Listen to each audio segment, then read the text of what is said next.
What you think about when you're born into a fire? Let 'em burn it out. Sell 'em to the richest buyer. They wanna let the world decay. They tell us lies and fade away, fade away. We feel betrayed. We were raised to lose the race. Wake at the back of the pack, kill it anyway. Listen up now, because we're never dropping out. Beat the odds, beat the big house. Our brains are bigger than the doubt. We've been thinking for ourselves, never let the truth fade away. This is bigger than ourselves, we won't let the world burn away, burn away. We feel betrayed. We were raised to lose the race. Wake at the back of the pack, kill it anyway. To blame, haters face the world's mistakes. Wake at the back of the pack, kill it anyway.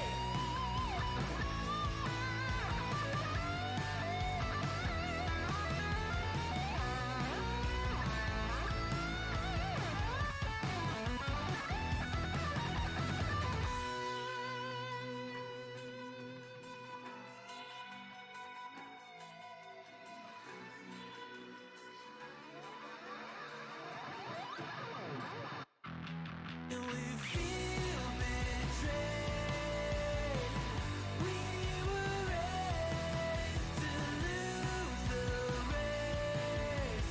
Wake at the back of the pack, kill it anyway. To blame, haters face the world's mistakes. Wake at the back of the pack, kill it anyway.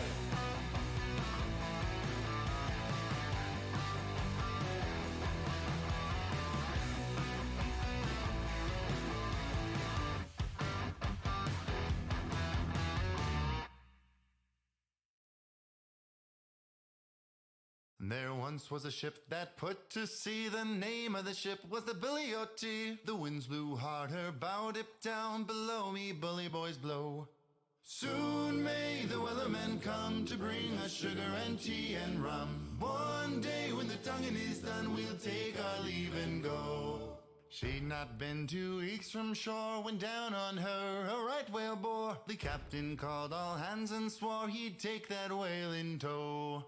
Soon may the wellermen come to bring us sugar and tea and rum. One day when the tonguing is done, we'll take our leave and go. Before the boat had hit the water, the whale's tail came up and caught her. All hands to the side harpooned and fought her when she dived down low. Soon may the wellermen come to bring us sugar and tea and rum. One day when the tonguing is done, we'll take our leave and go. No line was cut, no whale was freed. The captain's mind was not on greed, but he belonged to the whaleman's creed. She took that ship in tow. Soon may the wellermen come to bring us sugar and tea and rum. One day when the tonguing is done, we'll take our leave and go. For 40 days or even more, the line went slack, then tight once more. Our boats were lost, there were only 4, and still that whale did go. Soon may the wellermen come to bring us sugar and tea and rum. One day when the tonguing is done, we'll take our leave and go.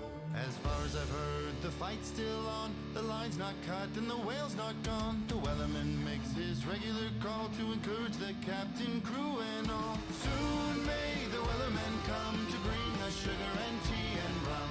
One day when the tonguing is done, we'll take our leave and go.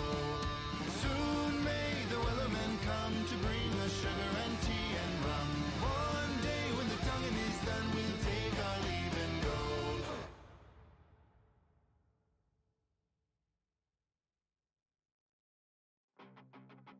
I ice and flames call my name. I freeze, I burn, I blame. I love, I hate the same.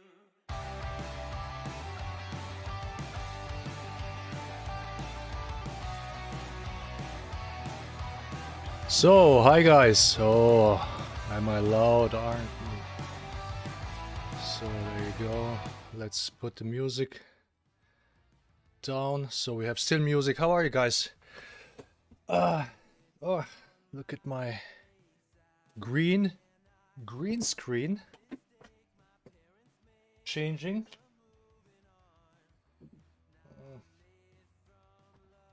It's not so easy to set this stuff up. Yeah, well, how are you, everybody? How is everybody? And what's going on? So, hi, John Paul. Hi, Pierre is there. Marcus and Paul Rome. If he's watching, it's a bit older. His message. Yeah, well.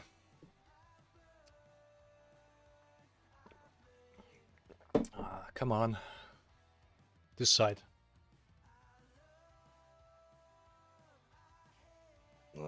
Let's move this a bit. So. Okay.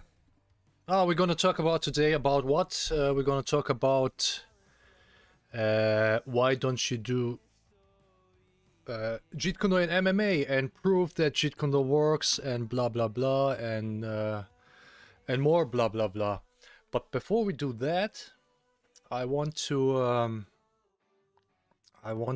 look at this video that this guy Brad Scott posted. He made a short. He copied my short, and he he basically was laughing about the sidekick to the knee.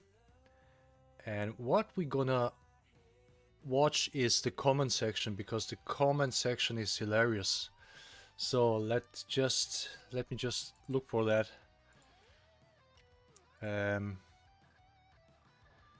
So what's his name? Brad Scott or Bradley Scott? No, it's there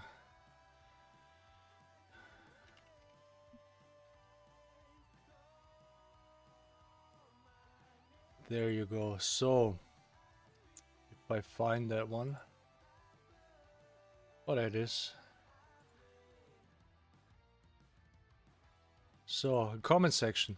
So guys, let's give you something here. So that's the video, okay? And he posted basically how Bruce Lee fans think real fights go on. Except some of us has or have done that for real. Some of Tommy's students have definitely used this sidekick to the knee to people. And also in training sometimes it happens that you go a bit too far through. So, but let's look at the comment section and let's look at the newest comments. And just look through this. So the first one, or the last guy who posted there, was easy was of breaking the leg. Then the next one, literally kicking at the wrong angle to do any damage. So that's the guy who thinks it's wrong, no? So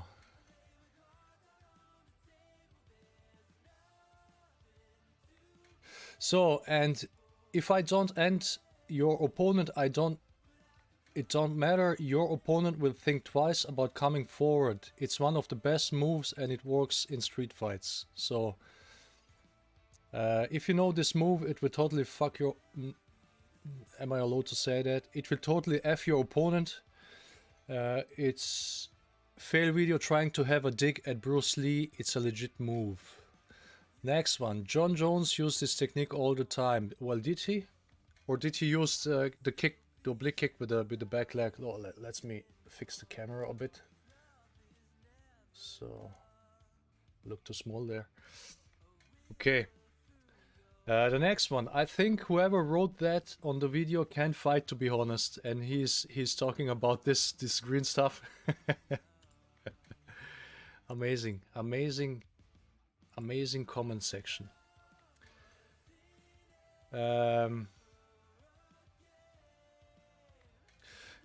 Actually, possibly life-altering injuries can derive from that strike. It's almost banned in the UFC, and what has made John Jones such a notorious dirty fighter, along with his eye poking. Well, it basically goes on like this all the time, and then we have our friends from Metrolina Martial Arts who says, spitting straight facts, and I'm a JKD guy. Well, Mr. Metrolina, are you really a JKD guy? If you're really denying this technique that Bruce did and talked and made pictures of for his JKD book that he eventually never made, but these pictures end up in fighting method books. So, what to say about that? Okay, so enough of this guy.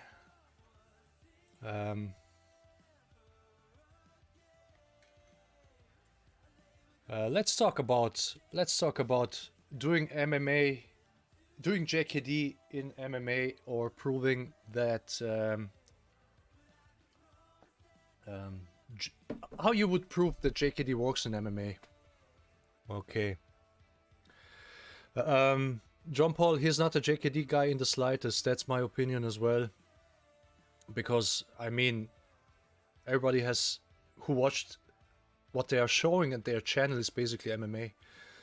What I don't really get is then the same guys, they are so into MMA, then they are also showing and doing and training Wing Chun, which is really hilarious to me. So give me some bit more light.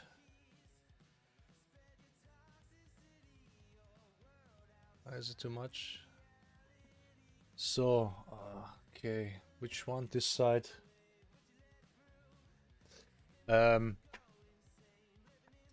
Pierre Gung Fu, he never replied to my post, but replied to other after my post. Who are you talking about?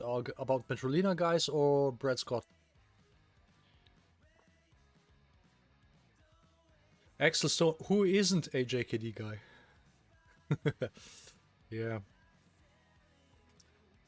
Okay, so like since my Instagram, Bradley Scott, yeah, okay, Bradley Scott, Pierre, okay, but did he reply to guys? I mean, I couldn't really read. Maybe at the beginning, but some point you have so many comments because this video has a lot of clicks, over 70,000 or something. John Paul says he got angry at me for saying he didn't need to do Wing Chun. Oh, okay, so Metrolina guys, I said practice lead punch, groin and knee kicks is much more productive use of time, yes. But we rather stick to stuff that Bruce threw away. Axel Stone, Bradley Scott, that guy is a joke. Well, I don't really know much about this guy, but since he's making a fun about this tattoo, he literally picked the possible wrongest possible technique to make fun about. Because I mean, a sidekick to knee. You don't, yeah. But when you do the sidekick to the knee, the thing is when you do the sidekick to the knee, because it's so devastating, you have actually to watch not to injure the guy who you're kicking. Even if he's wearing like protective gear and anything, you have really to be cautious about how much power you put in order not to injure him. But most other techniques you would use in sport, you have to go full power in order to make it work. When sidekick, you can make it work with 25% of power or even less, because the leg in this kind of movement, the sidekick works like when you are doing it's same mechanics like when you're doing how say this squats. Okay, it's basically the same mechanic, just off to the side. You can even kick. So that's the strongest movement a leg can do. Okay, so that's where you have the most power. You can push if you train several 100 pounds with this. And when you swing in the sidekick and do this, and you land on the knee of the opponent, it's broken. I mean, all the tendons, everything. You don't have to break bones, but it's enough to go through the tendons. And that's the nature of the sidekick, because it's this movement of squat which you apply pressure to the leg. So anybody has that power. You don't even have to train your legs to have enough power to kick through the leg. You don't even have to go to gym or anything. So everybody has enough power in their legs to break or to kick through knee of a person, even a woman. Okay, so you just need technique. You don't need like training extra strength for that.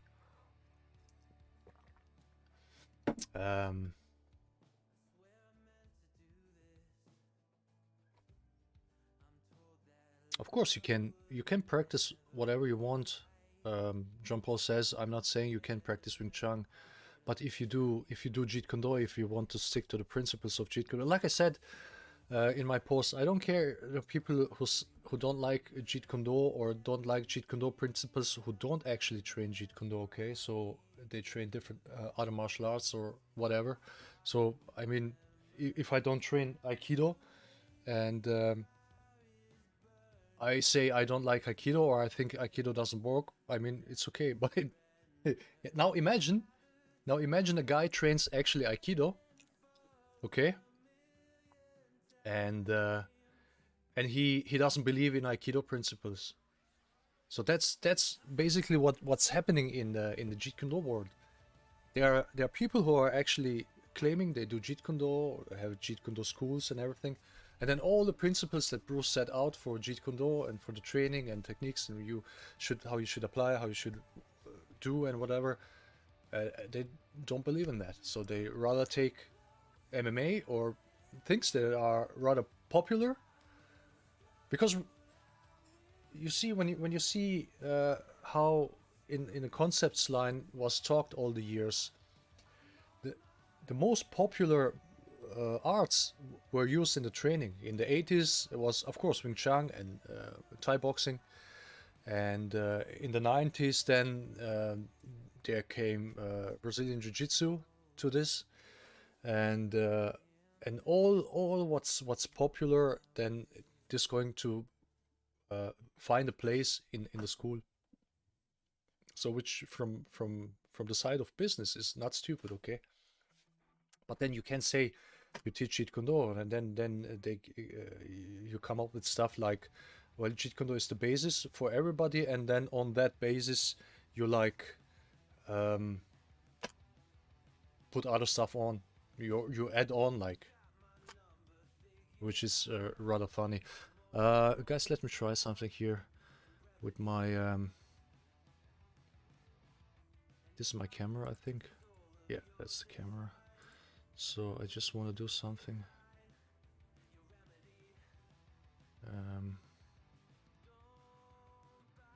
I want to zoom in slightly. So just slightly. There you go. Okay. So now I can make it smaller. Because of my background, I'm doing this. Okay, there you go. So if you train or if you claim you train Jeet Kune Do and you teach Jeet Kune Do to your students, but you actually don't believe in the Jeet Kune Do principles and you teach different principles, and you say, well, what Bruce did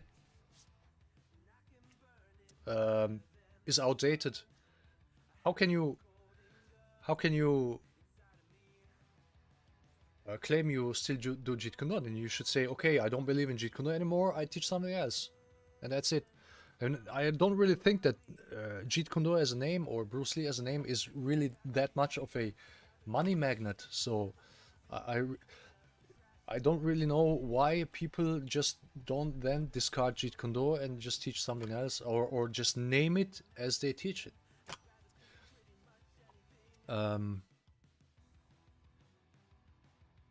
Hi, Young. Yeah, I'm okay, thank you.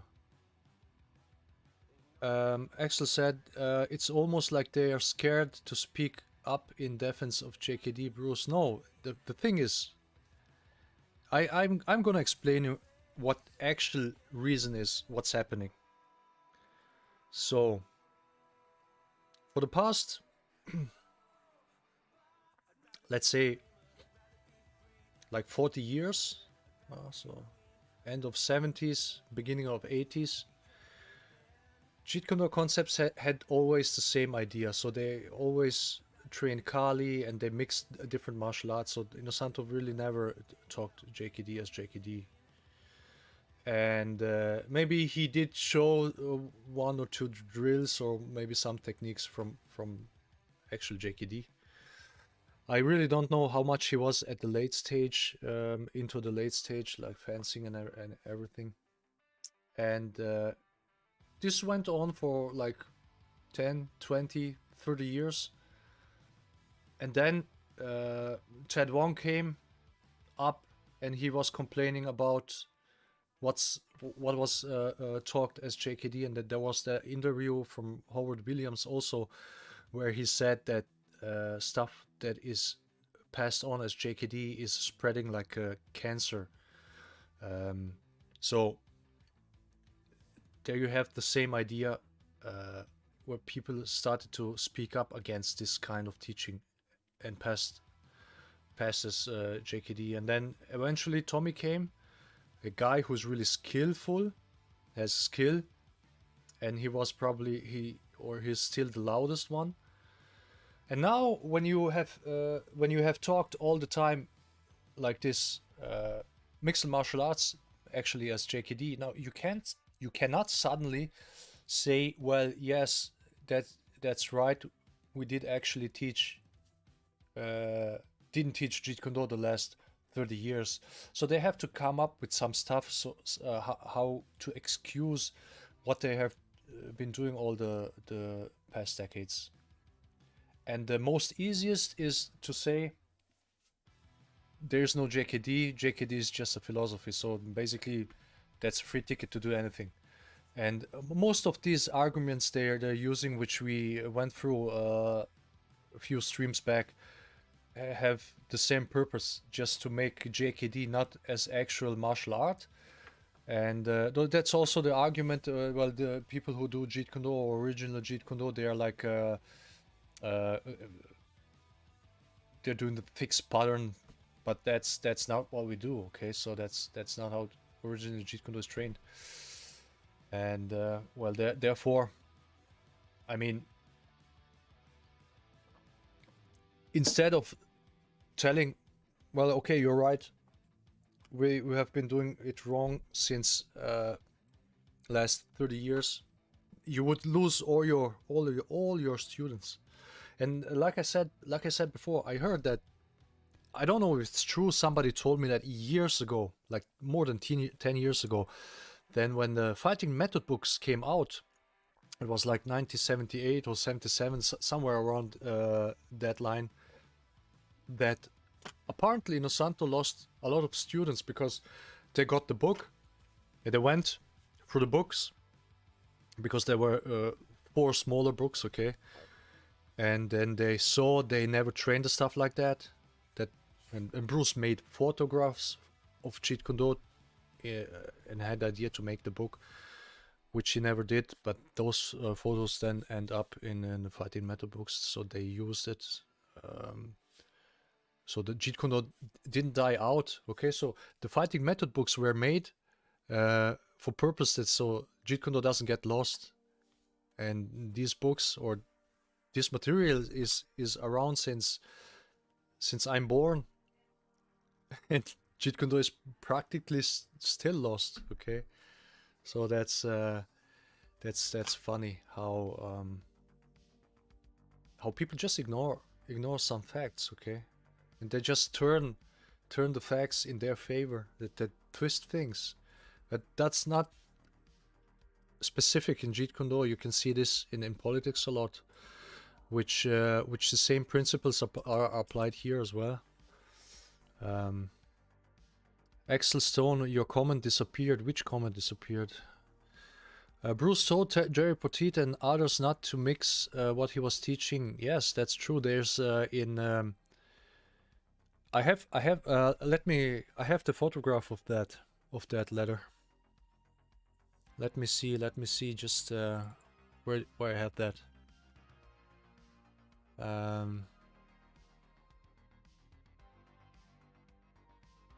Where is it?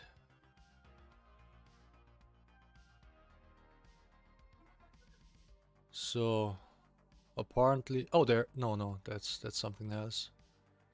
Maybe we can go for this stuff as well.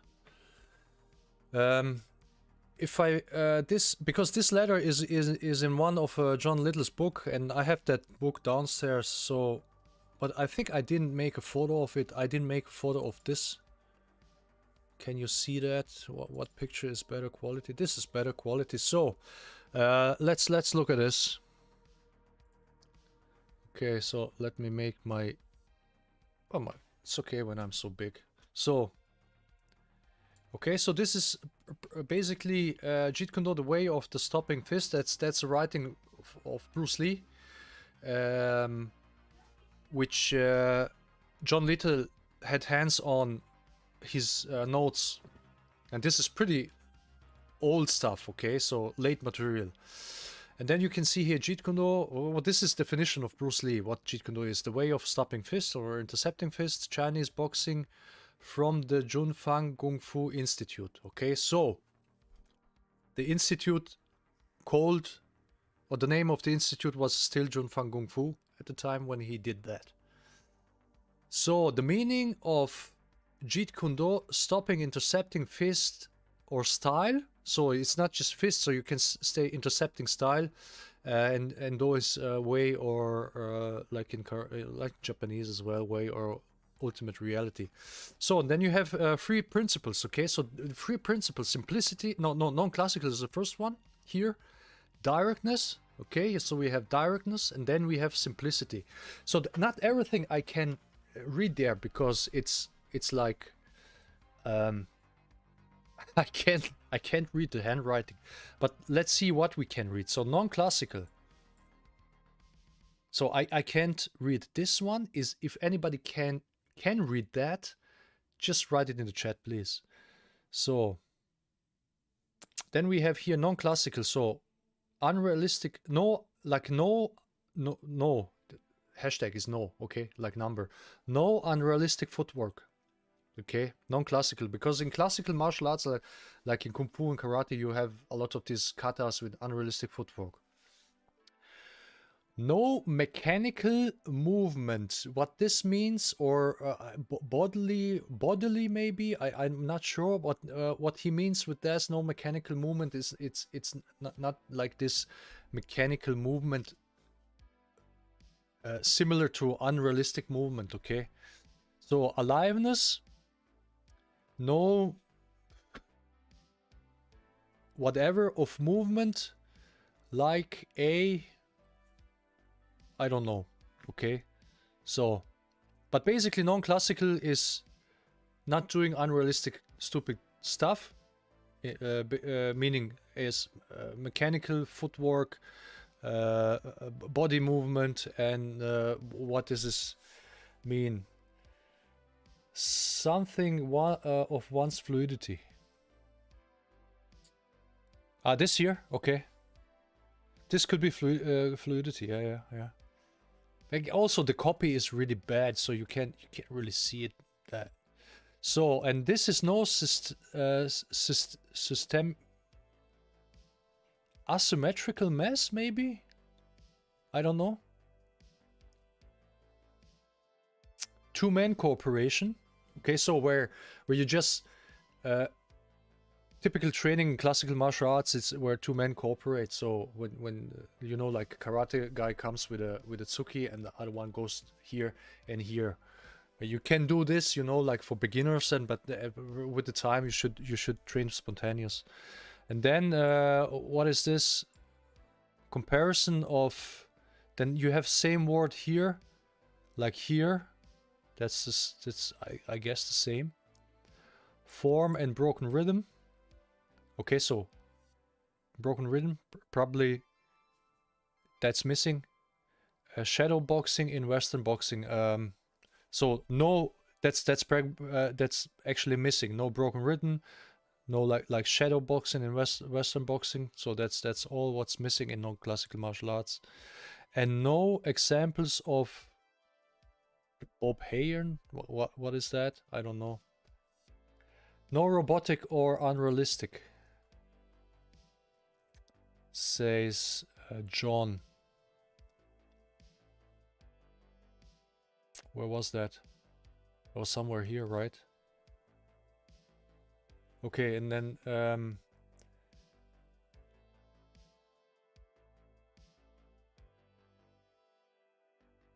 why did Inosanto depart from original Jeet Kune Do? That's a good question. That's a really good question. I would say,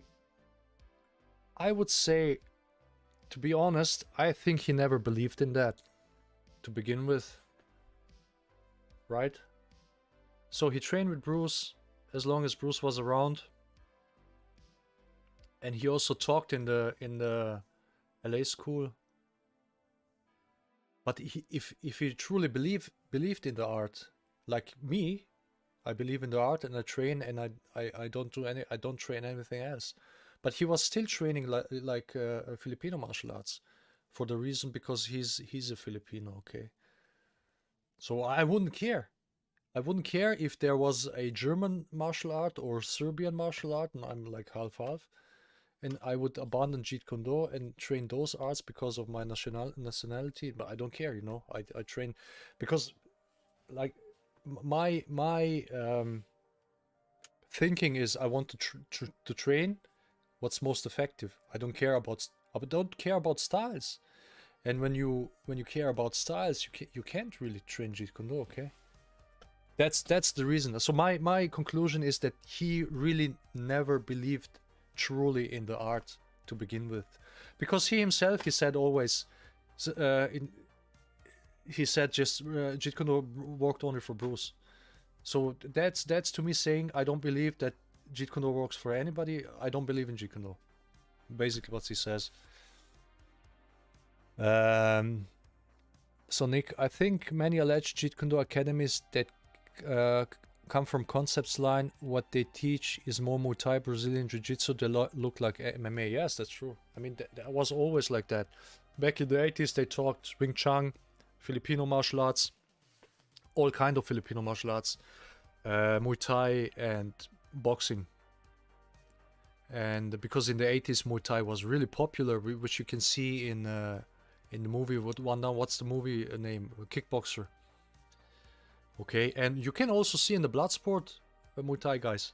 So because that art was really popular, you had also a few movies with the art. Okay, so what's popular? There's the money.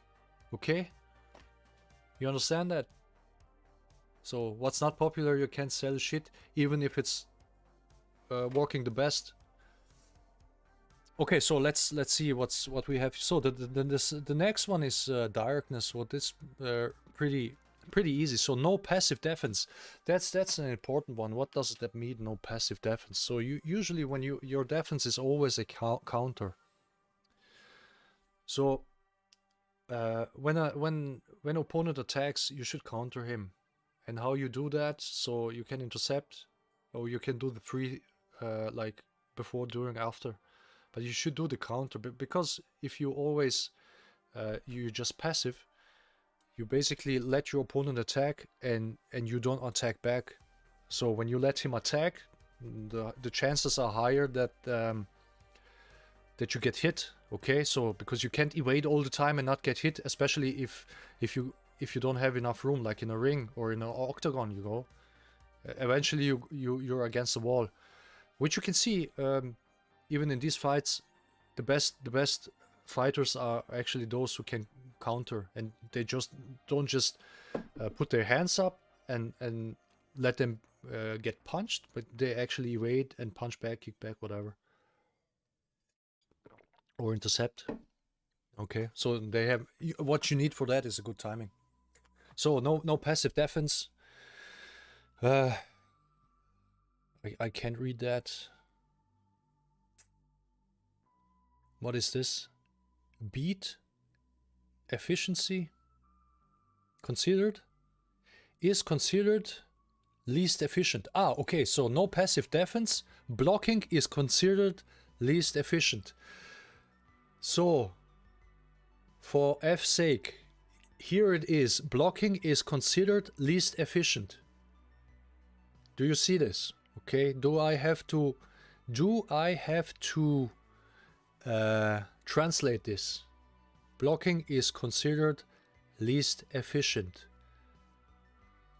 Okay, and what is trapping most of the time? You block a hand. My God. So everything stripped down to the essential.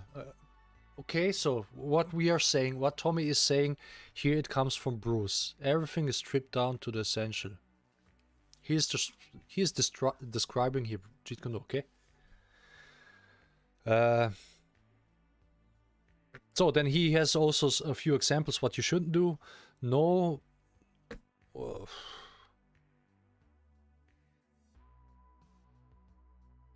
I can't really. Can you see that, guys? So, I think Danny Nosanto was interested in promoting his own culture. Absolutely. Absolutely. Axel Stone, because Inosanto probably, I think you're talking about Inosanto, he couldn't do it and have the attributes. I'm not sure if that's true, because when you see Inosanto, actually, there is a footage from the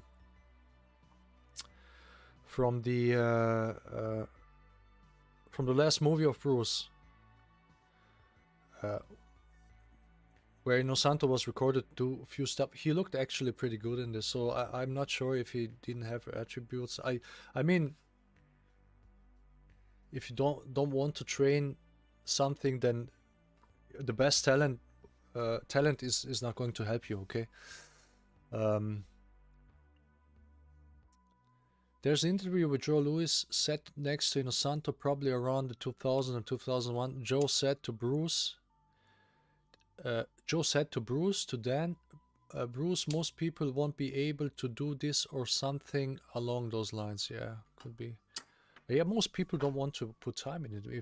If I tell you you have to do 1,000 punches or like a few thousand a week, and most people are not willing to do that, and that's a problem in the head, not necessarily the problem in the talent.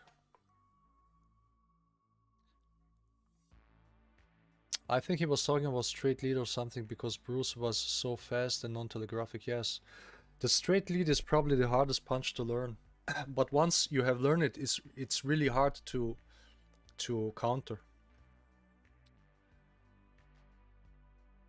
Once you make it your own, is it still Jeet Kune Do?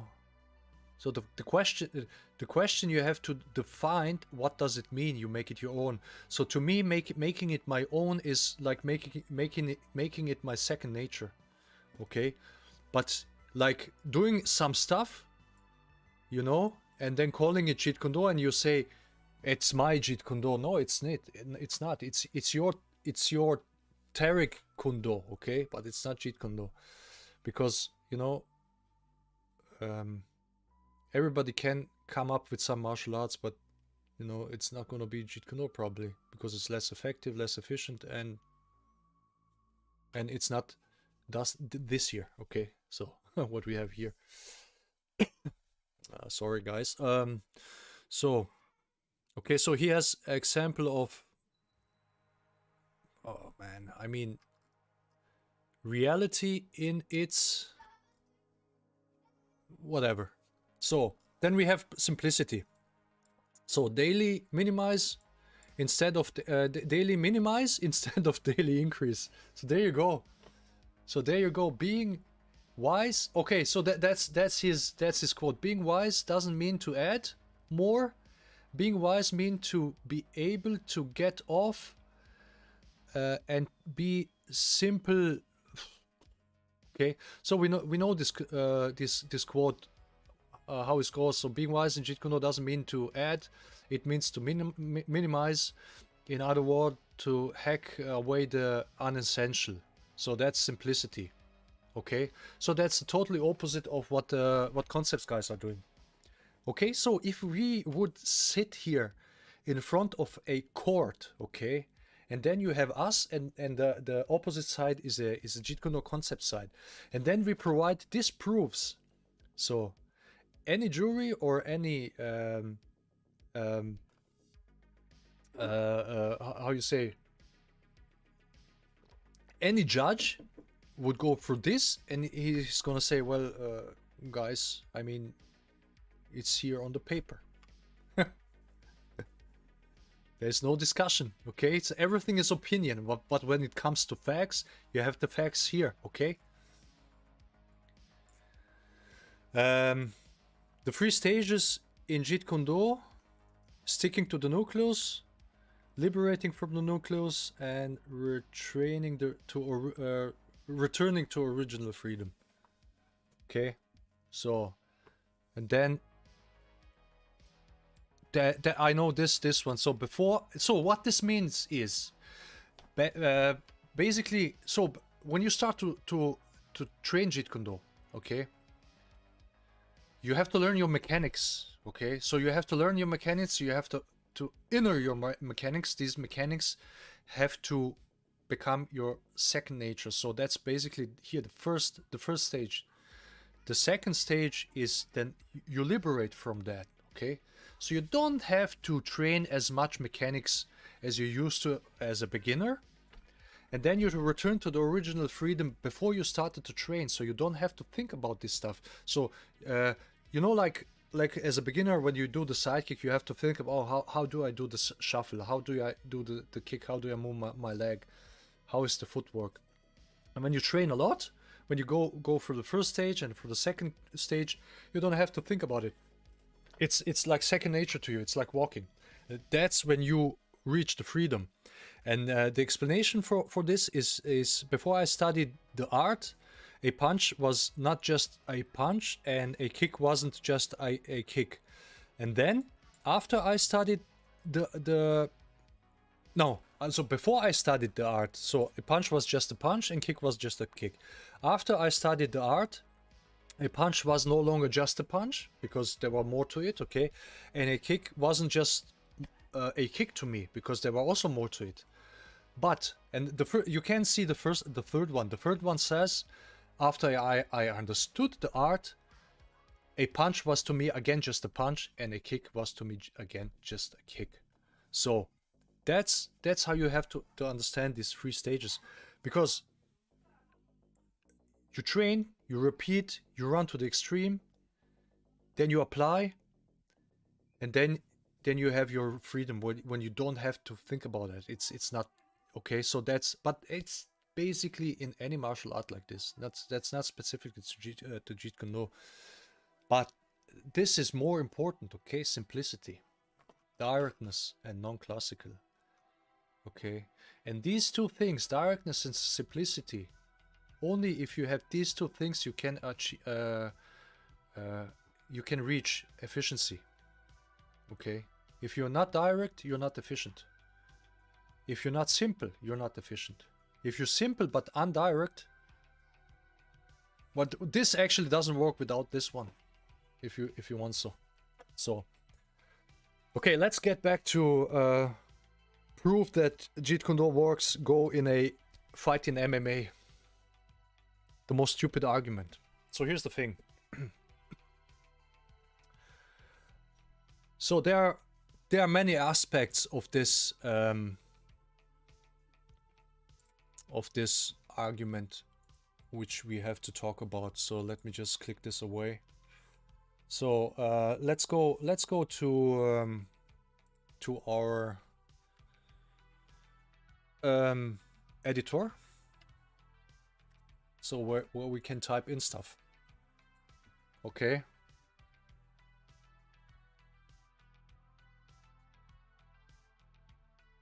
Okay. So that's bright again. Can turn this one off. Okay. So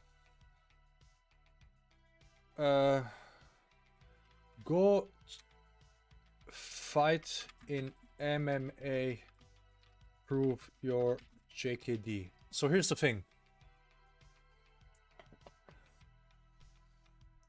There are several mistakes in this argument. So we're gonna list them all, okay? So we can all understand that.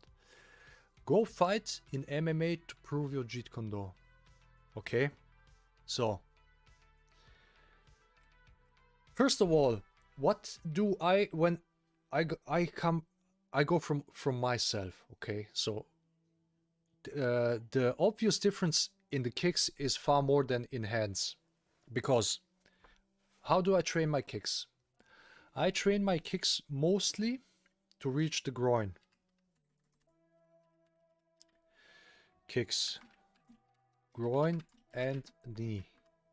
Why am I right? Okay, let's keep it big. Okay, so my kicks go to groin and to knee. So the mechanics of these kicks is modified, so you can use the angles to reach the groin, okay, quickly, efficient, and with not much waste of time. Same is with the knee, okay. So you can for the knee you can basically use a side kick or a hook kick with the heel. So that's the two most common techniques you can use to kick for the knee. Which side kick is far better. It's because it's stronger. So then you train. You have your drills. How you apply this the most effective and most efficient. So and now if I go to MMA, so like 99% of my training that I have in my muscle memory, I can't use in MMA kicking. It's not possible. I can't use it. I could use a side kick to the knee. I don't know if it's allowed. If it's allowed, I would use it immediately. I wouldn't waste any time. I would just kick the guy's knee through, and then after I would say, "I'm sorry." Okay, because you know your first fight is not like professional MMA fight. So, but 99% of the stuff that we actually train and body mechanics and everything is going around these targets, which you can't or groin you can't use. Okay, so maybe knee kicks with the knee to the knee, not with the knee, to the knee. So in order to go to MMA, I would have to switch my training. I would have to start to kick to the body. I would have to start to kick hook kicks to the upper leg, and to kick to the head, which basically, if I would do in MMA, I wouldn't do any Jeet Kune Do. So I couldn't prove that Jeet Kune Do works in MMA because I couldn't even use it. I would have to use techniques that are not specifically Jeet Kune Do. So for the legs, it doesn't work. For the hands, it could technically work because you have hooks, you have your footwork, you get aside of finger jab, you could use everything in MMA. So that would be possible. But the whole leg technique equation is out of the game. Jeet Kune Do. Okay. So, okay. Now the other thing is.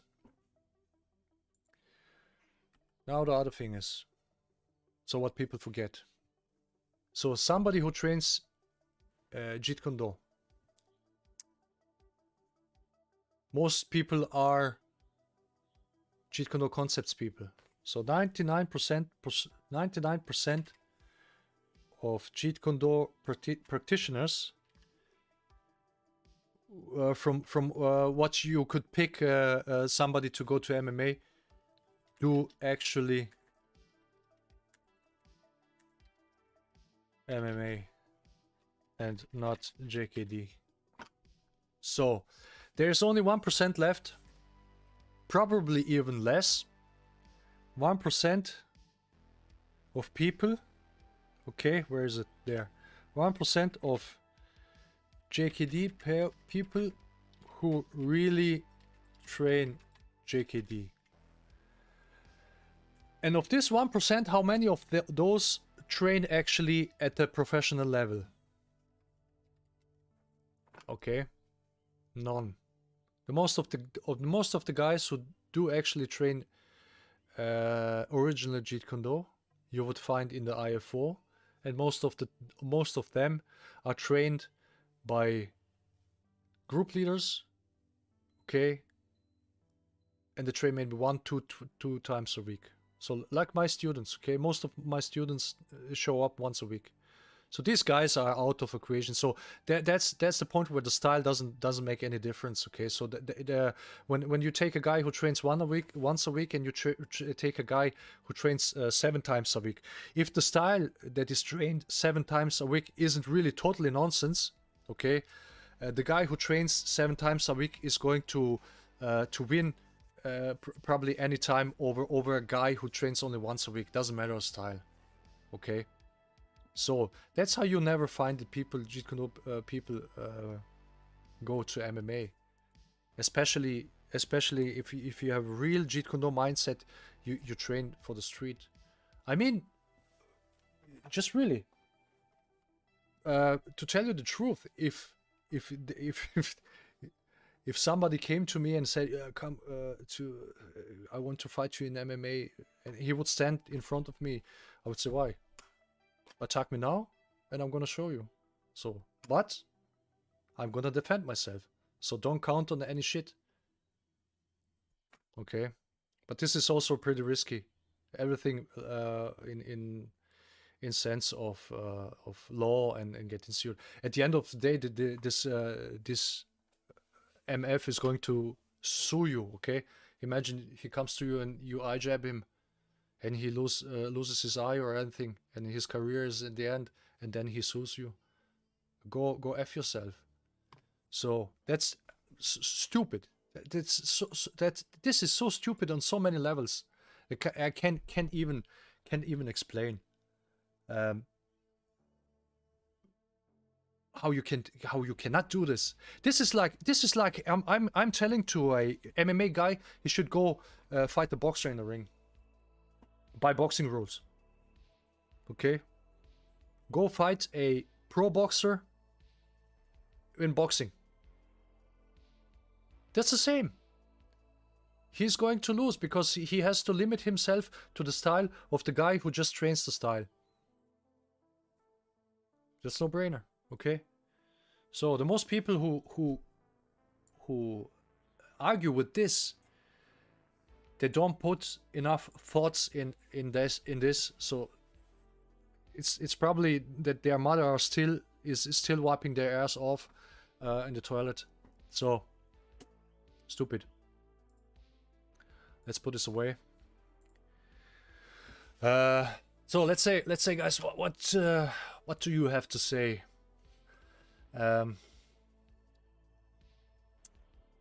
Bradati Burka. Bradati Burka, zdravo zemljak.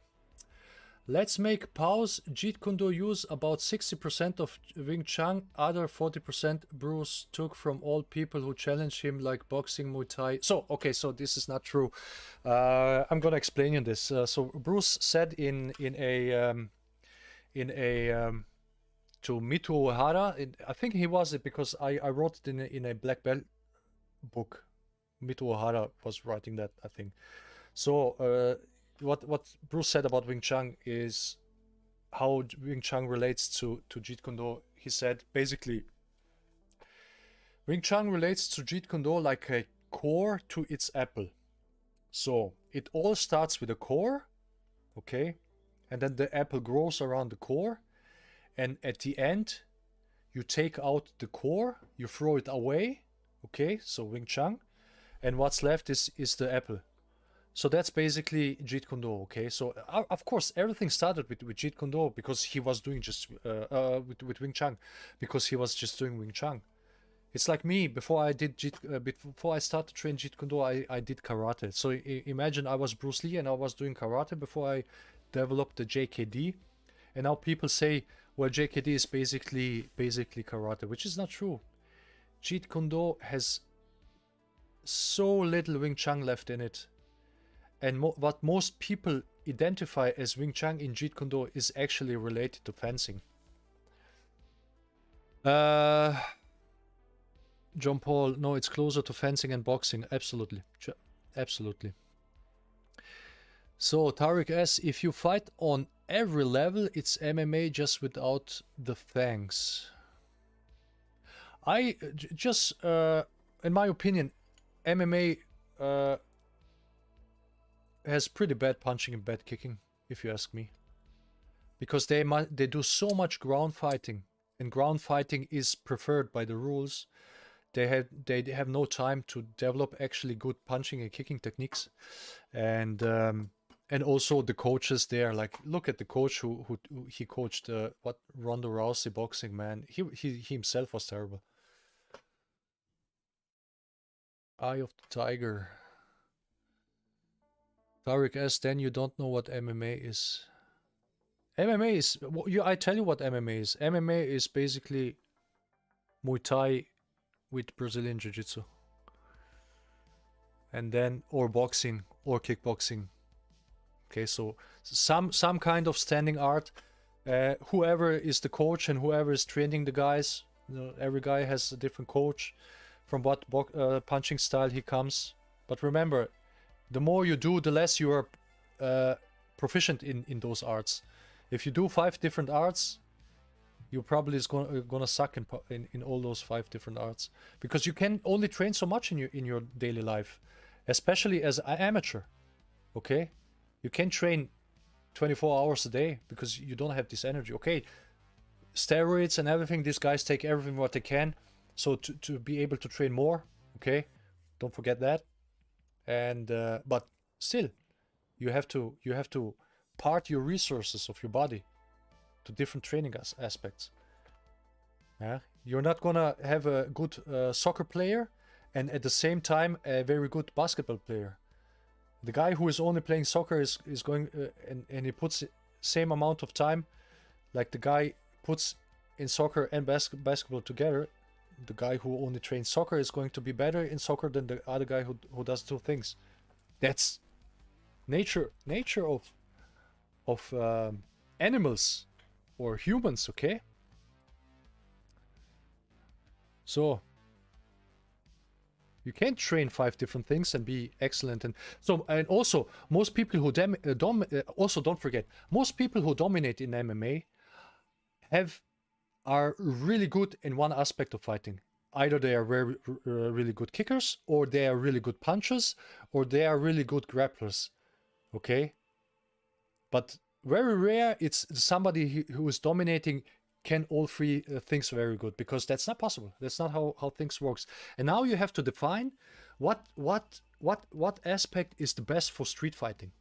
And then you take this aspect and then you get good really at this. Because I'm not interested what I'm gonna use in MMA. I'm interested what can I use when I go outside in the street and some idiot comes to me, okay? Or maybe 3 or 4, because that already happened. So some friends of mine who do Jeet Kune Do had to fight against 3. Or my student of mine had to kick 4 guys. He kicked asses of 4 guys on the street, and then police came because they were nearby, and he was okay because he defended himself. Okay, so I mean, if he did start to grapple 4 guys, well, arrivederci.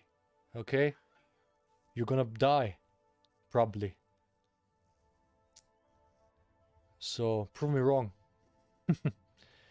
So this isn't the MMA channel. No, this is not MMA channel. Jeet Kune Do is about fighting every range. That's what MMA is. Yes, but any style is about fighting any range. So karate is technically also fighting any range. Boxing is also fighting any range. Okay, you can punch in long range in boxing. You can punch in close range. So the difference is what tactics you use in these ranges. You can't just take this simple definition, fighting in any range. Every art that fights in any range is MMA. Yes, blocking is used as the last resource, absolutely. John Paul Daly, fighting in ranges is concept. There's only distances, close, medium, and far. Yes, because like it's you don't go close range. I use grappling. So in close range you can bite, you can punch, you can eye jab, you can even kick. You can kick in a close range to the ankle. Okay, with a low, very low stomp side kick, you can kick to the ankle. Everything is close range. In the middle range, you can punch, you can kick, no problem. In the long range, you can kick, but you can also punch. If you have a good straight lead, you can even eye jab and punch even in the long range. Enter the Dragon armbar. Oh, there you go. So, I'm gonna show you, Tariq, the common mistake people do about Enter the Dragon armbar. So, look at this one. Sammo Hung. Sammo Hung. Also be reminded, like, Bruce did salto in the movie, but it wasn't him, it was a stuntman, so there are no saltos in Jeet Kune Do, okay? Sammo Hung, Bruce Lee. So let's look at this armbar.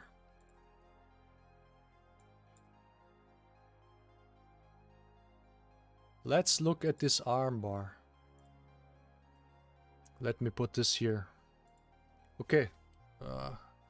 Let's go big. Okay. Let's look at this armbar. So, now I'm gonna pause and then I'm gonna ask you guys, what do you see?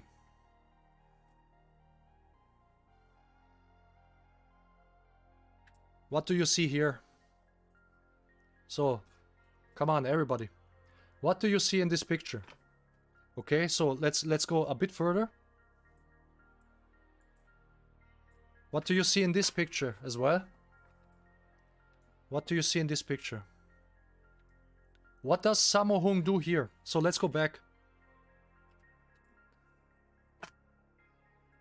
So, do you see any stretch of the arm? Do you see here any stretch of the arm? So, and then, what does Sammo Hung do now? What does he do? Look. Where is he holding himself? Look. Here. You see the neck? He's holding his neck. Look here. He's holding his neck. So, if I stretch your arm, you're not gonna do this. You're gonna do this. So, if you look closely, and even effing MMA pros get this scene wrong. What Bruce did here is, he took Sammo Hung, he took with the legs his one arm, and with the arms his other arm. Then he flipped him around, and he put pressure here on the neck. He pushed with the body. He pushed with the body. Okay. So he compressed his neck, okay, and made Sammo Hung, okay. He made Sammo Hung here to give up because of the pain on the neck. This is not a armbar, guys. There was never an armbar. And now you can see how Sammo Hung, he is holding his neck. Because in the script, it was, I'm gonna put pressure on your neck. Of course, he's not putting his pressure on his neck, because this is a movie scene. But according to the script, he should behave like a pressure was put on his neck. And that was what Bruce did. So, he did not do a armbar here, guys. This was pushing his body, okay? Here you can see it better here on this side. Wait a second. So here, turning him, he takes him, he turns him around now, and he's pushing his body to the shoulders and to the upper body of Sammo Hung and putting pressure on the neck. So like right here, okay. And he is now he's pushing strong until Sammo Hung gives up. And what does Sammo Hung? He's holding his neck. No armbar there. So guys, you learn something here. Okay. Royce Gracie. So you should learn something about the first UFCs, okay? How they manipulate the UFCs, and even Ken Shamrock was talking about how the fighters were picked for the fights. So the only reason for the UFCs was to promote Brazilian Jiu-Jitsu.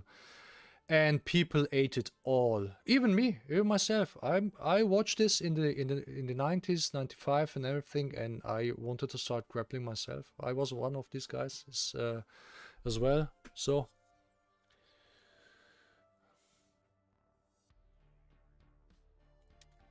as an average, how many hours did Bruce Lee train? I mean, from time Jeet Kune Do started, 30 hours a week. Yeah, I mean, I don't really know how you can train 30 hours a week. That would be, if you train every day, that would be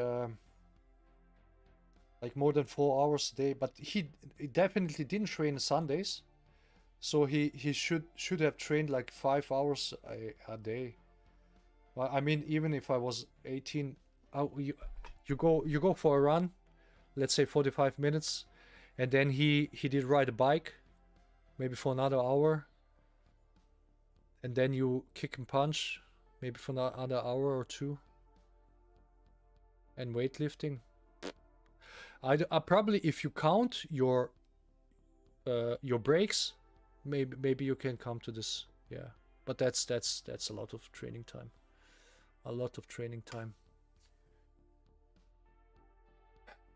Grappling against several guys. There's no way you can grapple 7 guys. And there's also a video from Ron Gracie, how he's fighting a guy on the beach, probably in Brazil, and then you can see there how they. I mean, this was absolutely bad. Maybe we can find this.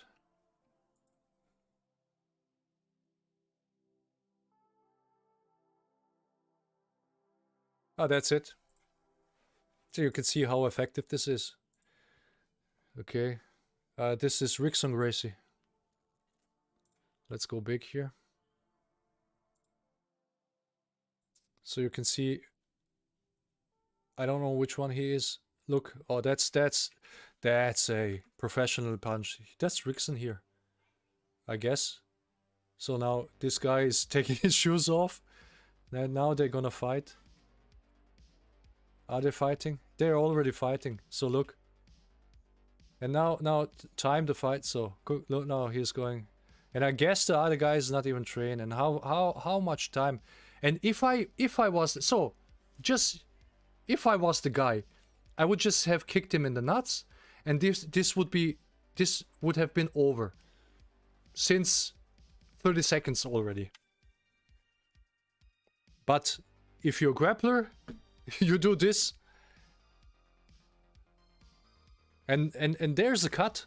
There's a cut in the camera. So this took far longer because this is far away, and the cut, and now it's close. So the guy had to go there and film it.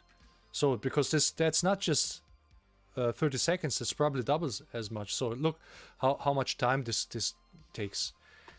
Rickson Gracie, this is one of the Gracies. How much time it takes to win a fight, and that's basically like a ring fight because it's one-to-one fight.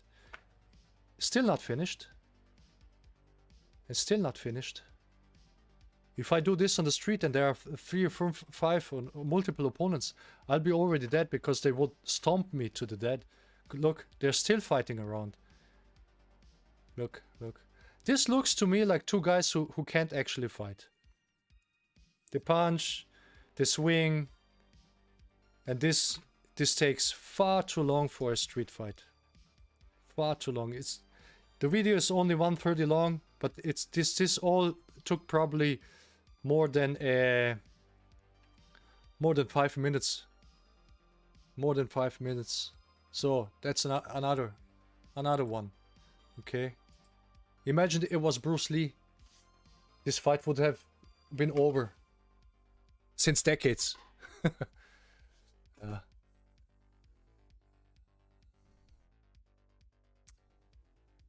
Nema poluge, nema.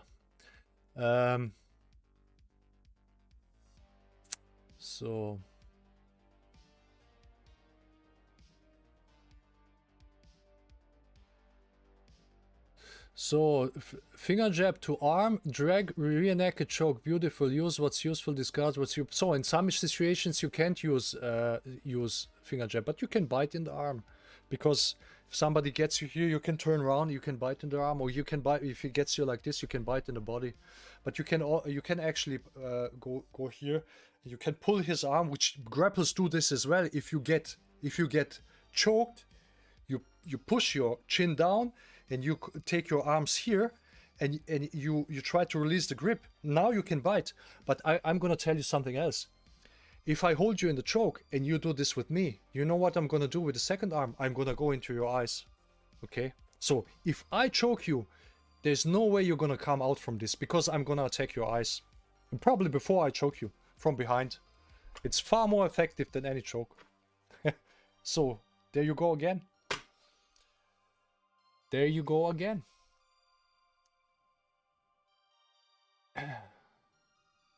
So there you go again. Simple as that. Simple as that. So also, you know, you should always think about yourself first, not about style. Style doesn't care about you.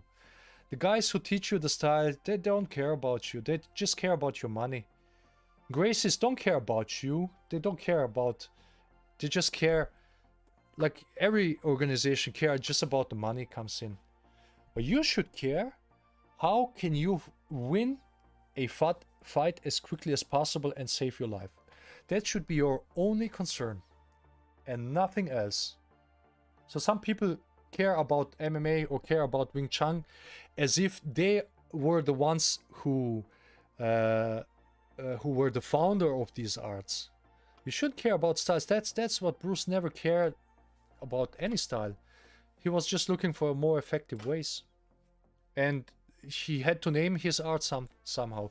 And that's how he regretted naming his art, because he could then get attacked based on Jeet Kune Do. Okay? But you have to name it somehow, what you do, okay? So that's the very basic thing, what you do, okay? So he could have named it the way of directness and simplicity instead of the way of intercepting, okay? So, because there's no brainer. If you go in the street, you want to end it quickly. You don't want to roll around like a Rickson Gracie here on the beach for 5 minutes. And he is a professional grappler. And how much time did it take him to win this fight? Well, so that is not acceptable. And that's why grappling is not efficient. It can be effective, but it's not efficient. Efficiency is something different.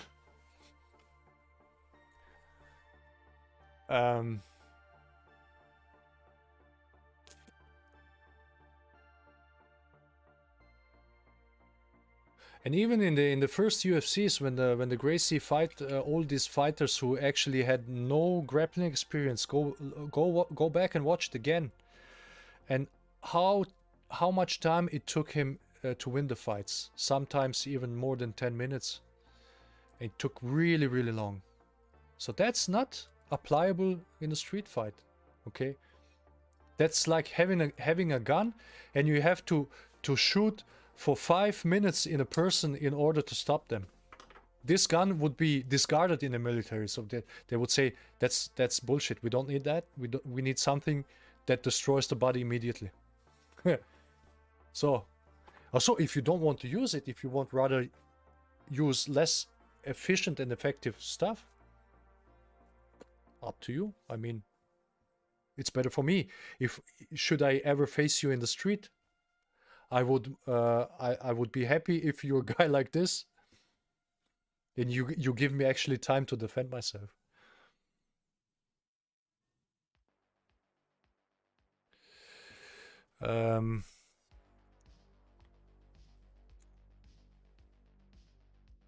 You can't 5 hours a week training. I mean that's definitely with breaks. I mean, if you you can't kick and punch for straight 5 hours. Like you can't sprint for 5 hours. Okay, it depends what you do. Okay. It's like being jack of all trades. It could go, but so far you need to master one style to get maximum effectiveness. So the thing is, and let's say there's a tournament and only right hooks are allowed. So only right hook punching is allowed. Okay, nothing else. And no, this kind of tournament starts at the beginning. You would see people would have so hook punches, and eventually they're gonna probably develop. So the better you have a right hook, the better is for your tournament. Okay, so and at the end of the day, the guy who has better footwork and who's better footwork to move and to use the right hook is gonna win. And so the skill is going to raise over the time.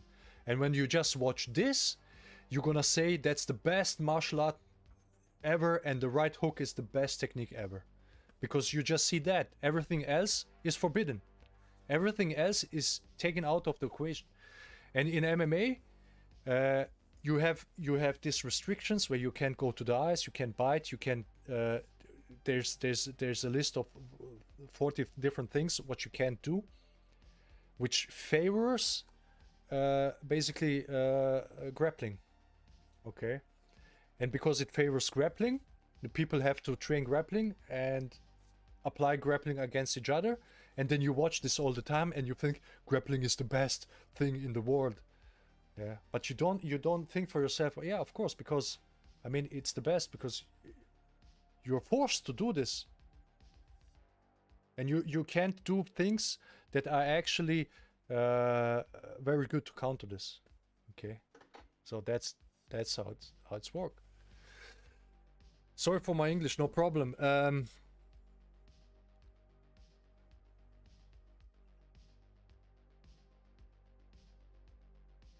Royce Gracie, a little guy, took on all talkers in no hold. It was no hold bar in the early days of UFC. Attacking eyes was always... So first of all, you have to remember attacking eyes was always forbidden. I think groin attacking was allowed. I'm not sure. But you have to remember that all the guys who participated there came from arts that never trained this. So nobody of them can do the eye jab like I can do this, like Tommy can do this, like John Paul can do this, okay? Because we have done thousands, hundred thousands of eye jabs, okay? Different angles, different distances and everything. So all these guys, so you take a karateka who does all the time his oitsuki, kyakutsukis and his katas, and you put him with the Royce Gracie in the ring, and you say there's no rules, and Roy Gracie wins, and then you say, you see, there were no eye jabs. Of course no. Either Royce nor this karate guy ever has trained any eye jabs. So how do you expect any eye jabs there? This is stupid. I mean, alone this argument is stupid. I can debunk your arguments in a split second. You only apply what you train. What you don't train, you never apply this. So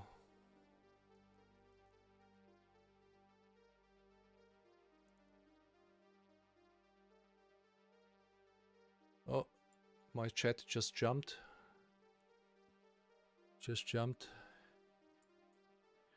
So this Tariq, guys, he's getting annoying.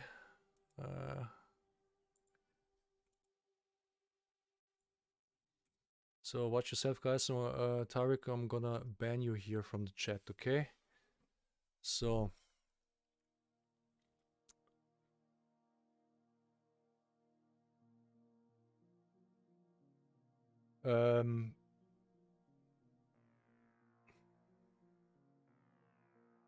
let's see what we have here.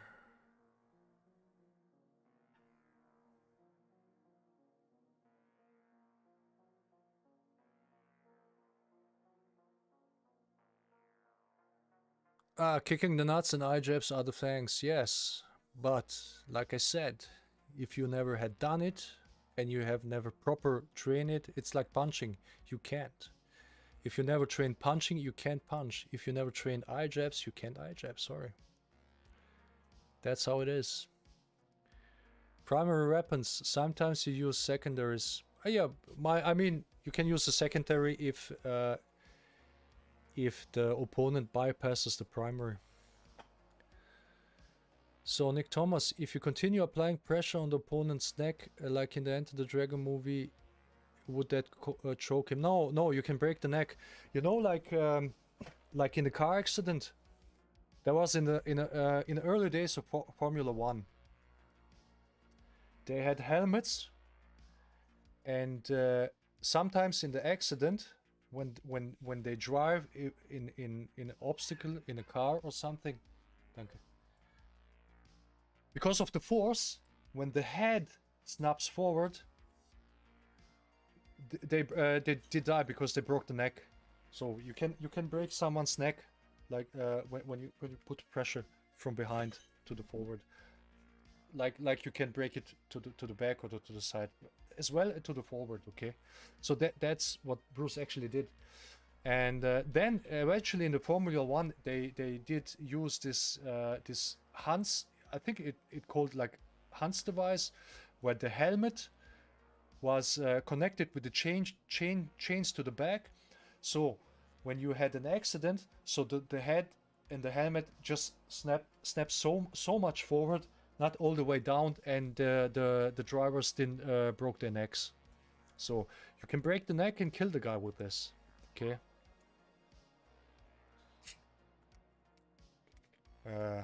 We are talking some seriously dangerous stuff here on the stream. This stream. Love to eliminate people. And like I said, man, we're doing this for street. You go, some guys are going, you use your art, you use the most effective. I don't care. I don't know why these MMA fans or MMA people come here and they complain. I don't care. We never go and fight against you. There's no MMA fight, professional MMA fighter that's going to rob me in the street. That's never gonna happen. How high the chances are that a pro MMA fighter does that? So that's actually even that comparison is stupid. That's just you know, that's just this ego, testosterone driven things that are so stupid. So stupid. Fitness for the era, Joe, David.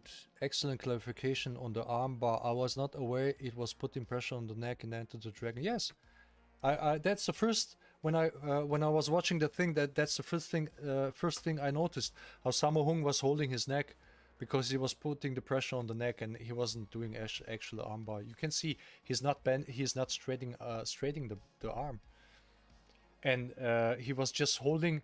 He's fixing his arm with the legs and the other arm with the arms, and then with the body twisting him over.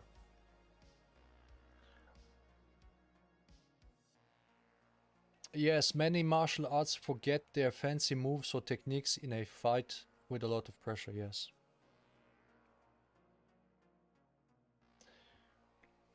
So, I've never been in a long street fight, Tarek. I'm sure you're great at what you do. But you see, Rickson Gracie was in a long street fight, despite his professional Brazilian Jiu-Jitsu fighter. Thomas, don't play the hero either in life or death situation. Yes, absolutely.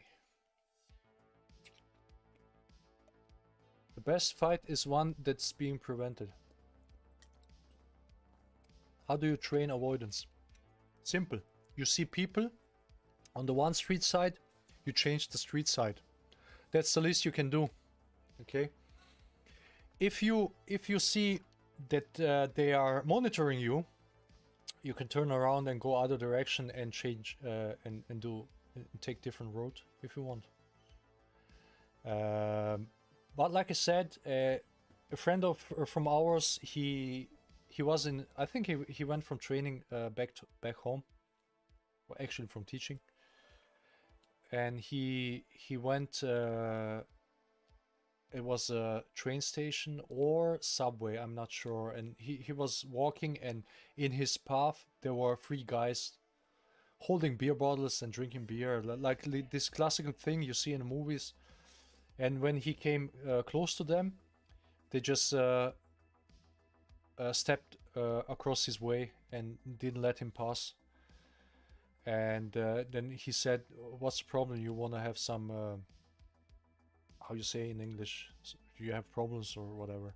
And that's where the first guy came, and he immediately punched him in the face and the guy went KO. He punched his chin with a straight lead, and the other guy came and he kicked him in the nuts as quickly as that. And there were 2 dead guys, not dead guys, but there were two guys on the ground. And the third guy he ran away, and it looked like he ran away, but he didn't run away. He run like around the building or something. And our guy, he was thinking it was over, but the other guy, he came back from behind. He kicked him in the lower back or in the butt. And our guy, he turned around. He saw the guy, and either he punched him in the face or kicked him in the nuts, one of these 2 things, and he ended up on the ground as well. So he took 3 guys out. Basically, he took only one technique for every guy, because it was clean shots and precise. So that's what happened. But he could also like turn around and go away and avoid this confrontation, which I would advise always. So what we do not do is trying to stick in kind of discussions or something. Okay, so because people you don't know and they want your harm, you don't want to show them you know you can do something. Okay, so you have to keep the elements of the surprise on your side.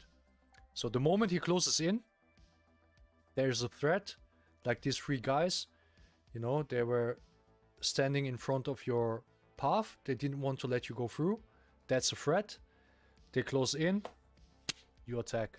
Okay, you don't even want to wait until they really use their punching and kicking techniques. Just the moment they step towards you, you can attack. Okay, because that's already self-defense. Intercepting. Okay, basically.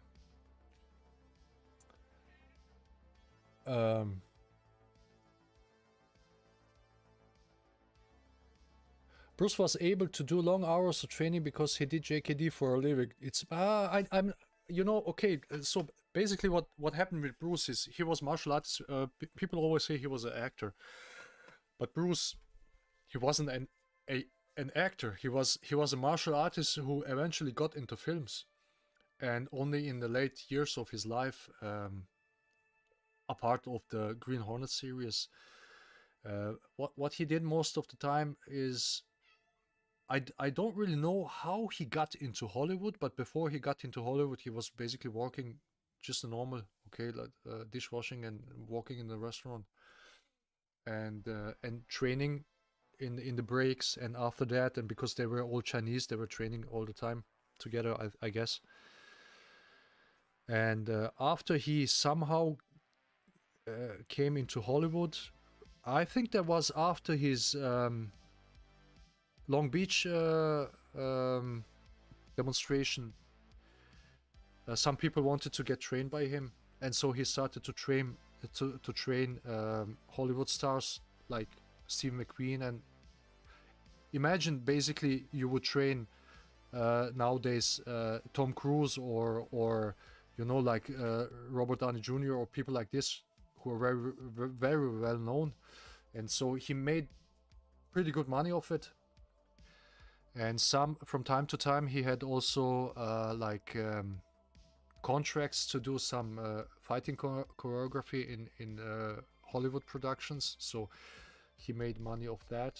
So not like they pay him $10,000. So that's yearly income in this year's, which is pretty much. So he had enough money, not having to work 9 to 5, so he could really train all day.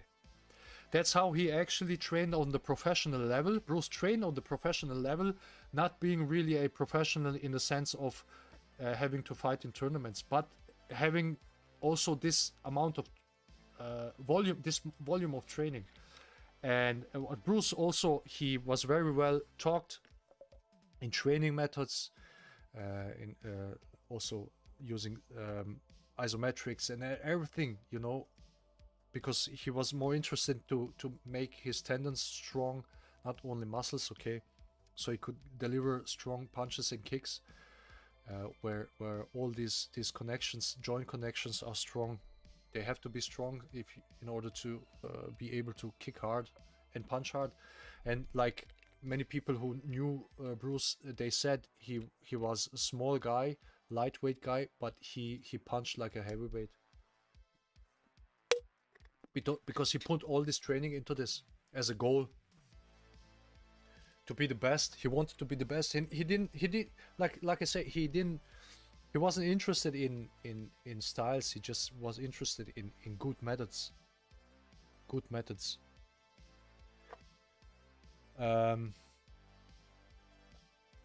So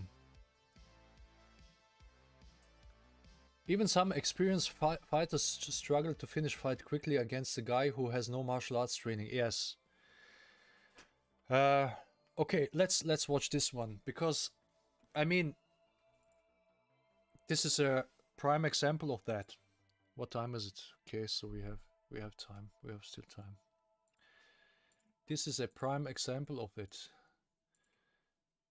My channel. So I'm looking for the video that I did I don't know, is it already 2 years back?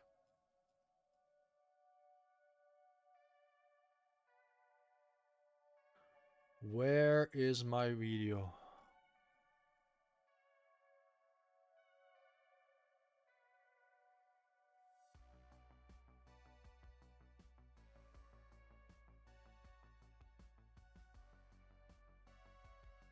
I don't even have so many videos on my YouTube channel yet. So that was there you go. So that's now almost on the day exactly 2 years ago. 2 years ago. So let's watch this for a second.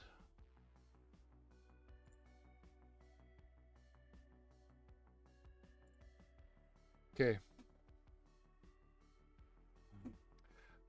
I'm gonna move. Oh, it's okay. So these are the guys who did the 2 MMA professionals who did fight, or they got into the fight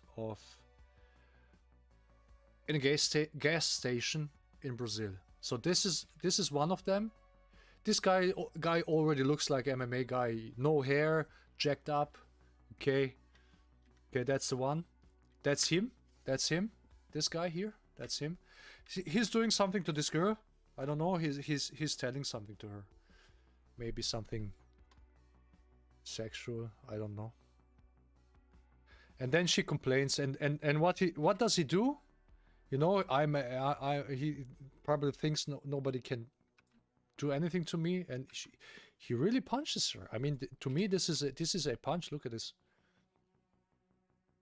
Boom, back fist.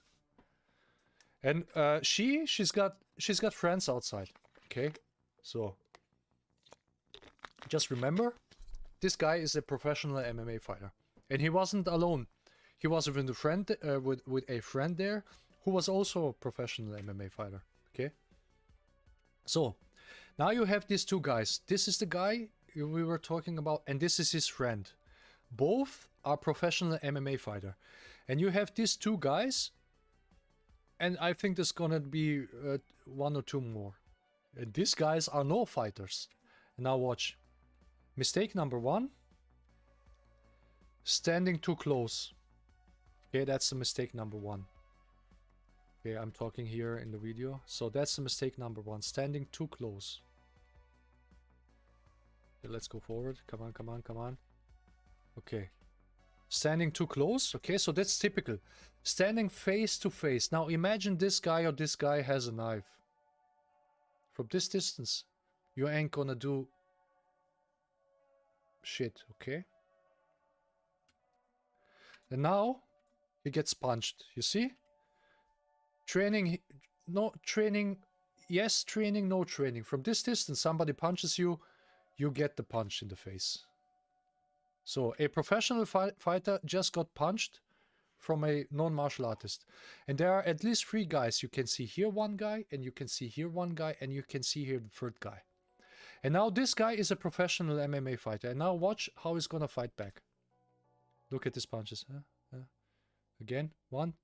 You see, I'm showing this in my old video and talking. So look how they are punching. So they are doing what they're doing in MMA, just punching faces. And look how he's punching. He's getting multiple punches. He's getting here one. Now the second one. 1, 2, 3. This guy is not trained. This guy is not trained. But he acts as he was not trained as well. Because this is a situation he was never in. This is not a ring fight situation. So you have to remember this is something totally different. So here you have to approach. You have three opponents. You have to take him out quickly. You go eye jab there. You kick this guy in the nuts. And then you have only one opponent left. But instead you punch. And nothing happens. Because you hit shit. Look. And this guy just walks and goes back. You see, these are not trained guys. They are fighting against professionals.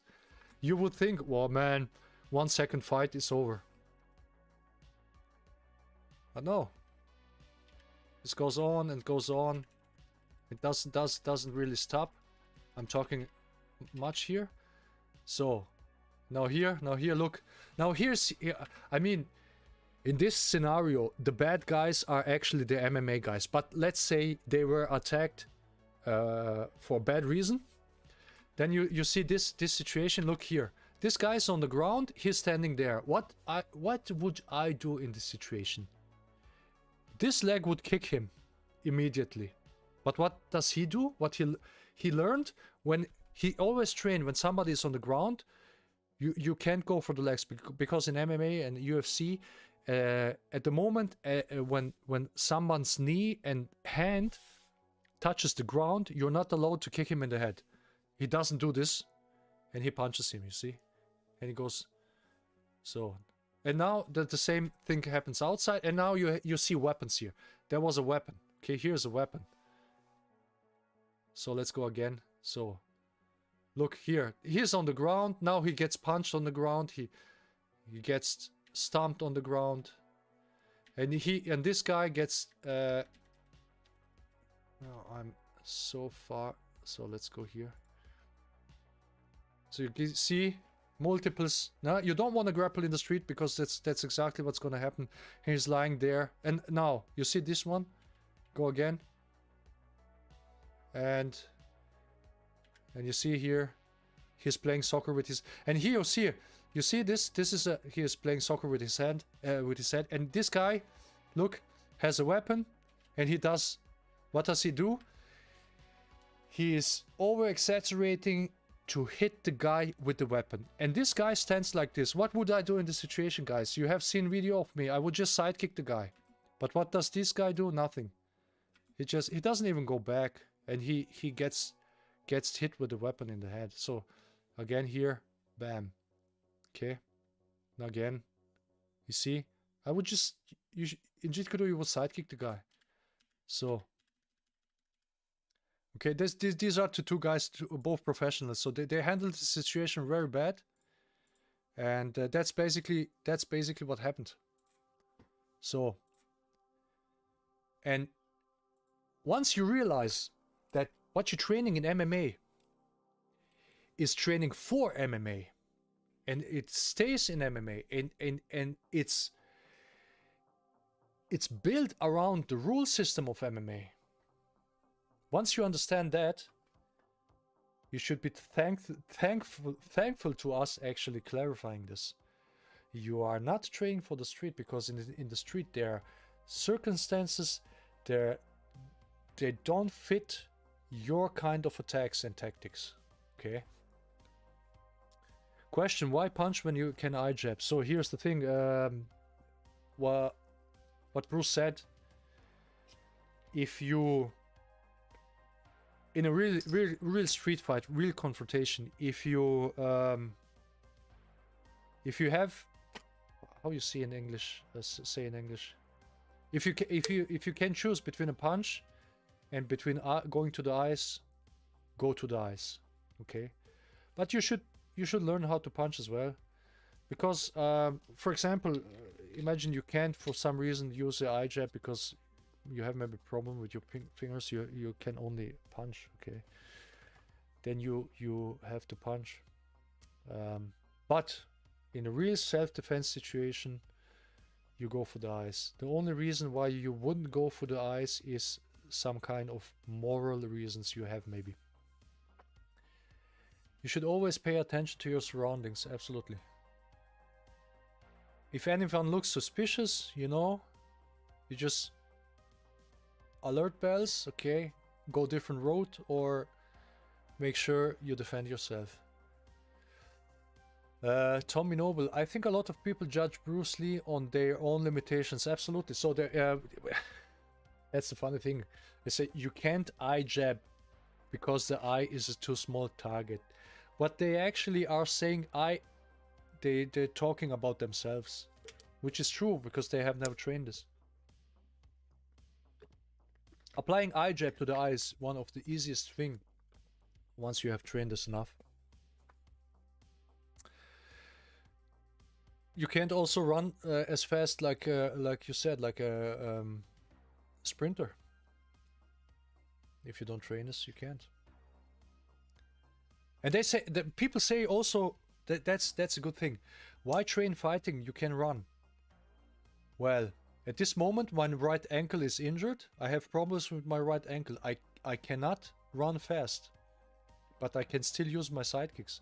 So in this situation that I am in now, I cannot run away, probably. Everybody's going to outrun me because of my ankle injury. And in the situation, if I had a situation tomorrow, I would have to fight. I couldn't just run away.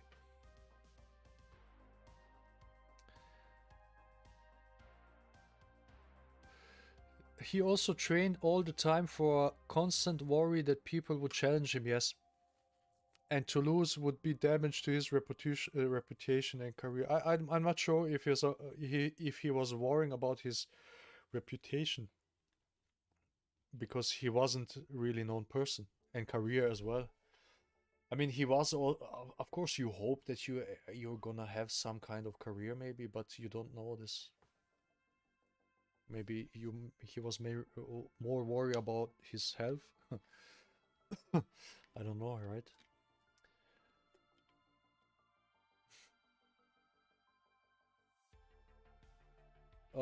Bruce Lee was a martial artist, but not a fighter. So to me, being a fighter is a mental attitude. Okay, that's an attitude. You're a martial artist, you train your style, whatever. But some people are just no fighters. Okay, they have not mentality of a fighter. Okay, and some people are fighters. They don't even have had any fight in their lives, but they come in a situation, they're a fighter, they still fight. But he wasn't sport fighter. That's what they should say. He wasn't a sport fighter, definitely.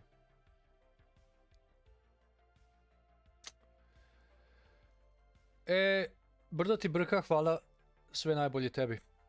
So, Robert Van Darf, we default to our training, our nervous system locks into a motor pattern. So that's why you should keep it as simple as possible, okay? Because if you have too many techniques available in your system, it takes longer time for your brain to choose the right technique. So imagine. I'm gonna show you one picture. So I don't have it on the PC. I have it on my phone. So I'm gonna show you on my phone because this is very relevant. So where is it? It's I think a screenshot. So yes. Wait a sec.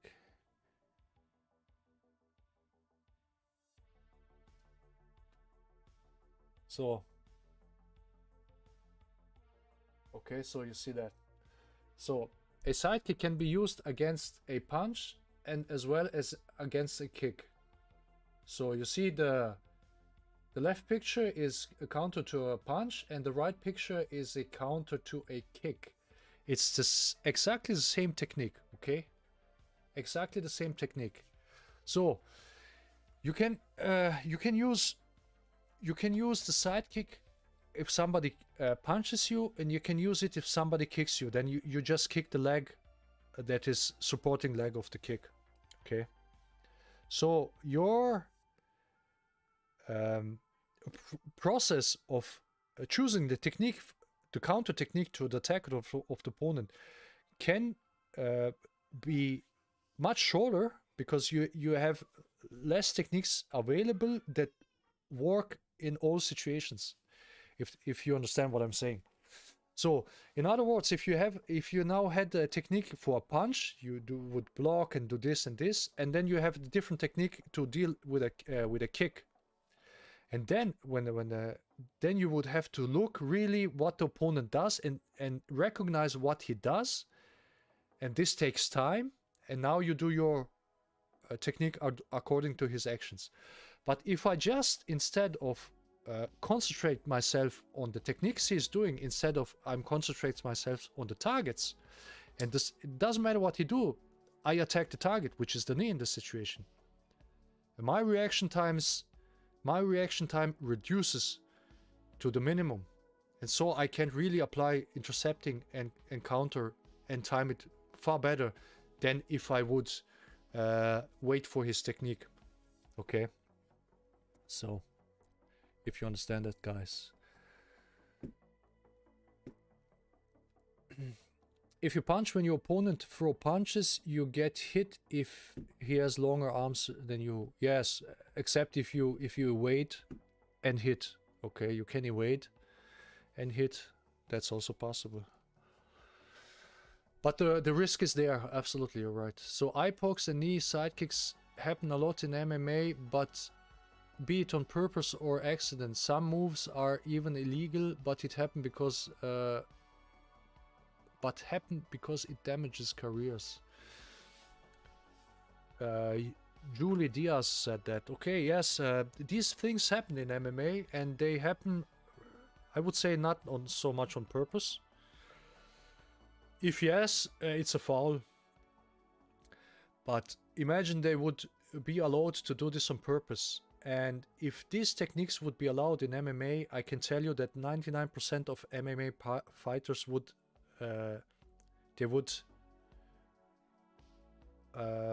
stop participating. Okay.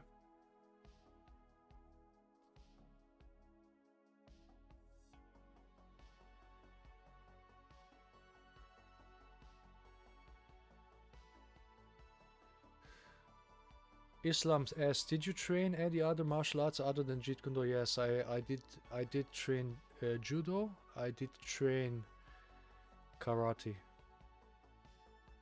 And on my own, I also did some Brazilian Jiu-Jitsu with a friend over the books. And also some Jeet Kune Do concept stuff as well. But I never like went. I did do judo and karate in judo and karate schools when I was younger. Yes.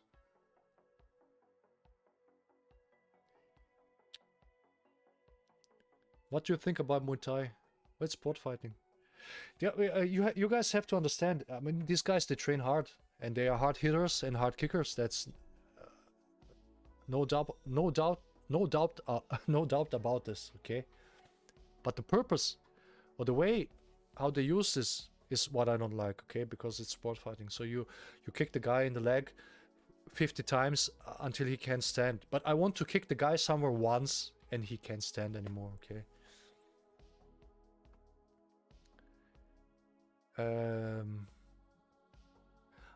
Julie Diaz, I've been practicing targeting small area for eye jabbing and... What's that?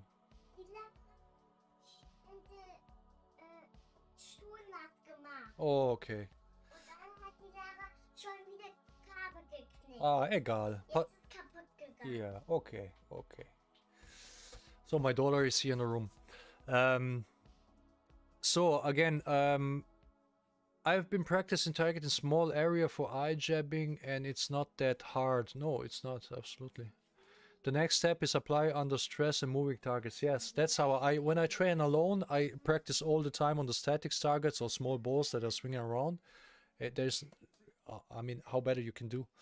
And when you're with partner, you're with partner. Okay, so you always build up and go back to slow and then go fast and slow again and fast. Always when you want to refine your technique, you should slow down. Okay, so yeah. Ich möchte auch trinken. Willst du auch? Okay. Weil das ist kalt. Hier. Sonst geht dir was.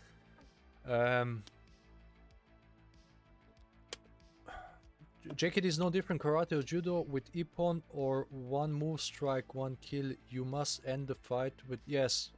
Except the body mechanics are different and tactics are no, das ist kein Spiel. Or tactics are different. So body mechanics are different, footwork is different, and but karate applied right has absolutely knockout punches, because they aim also to the chin, you know. You can see a lot of knockouts in karate tournaments. Borbolens asks, would that sidekick defense against a punch, against very fast boxer throwing his rear straight? Absolutely. You can, when he throws a rear straight, he's typically closer. Okay. So when he does that, you can evade backwards and apply the front kick. Depends how he stands. The front kick, inverted front kick, or like hybrid hook kick to the groin. If you do the shoulder roll, then you can do the side kick to the knee or to the ankle. If it's too close, you can go to the ankle and break the ankle. But most boxers punch static. So if you keep the distance, you force him to step forward. Then you can use your kick.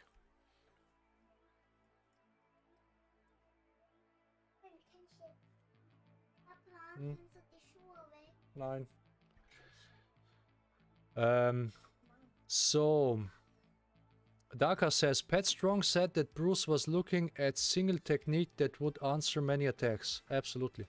And when you see in judo, good judo fighters, they always, in tournaments, they perfect one throw and they try to do this one throw on their opponent. Wasn't Bruce Lee's second student Ed Hart a pro boxer? Yes. He had some boxers. Jesse Glover was also he was a judoka before.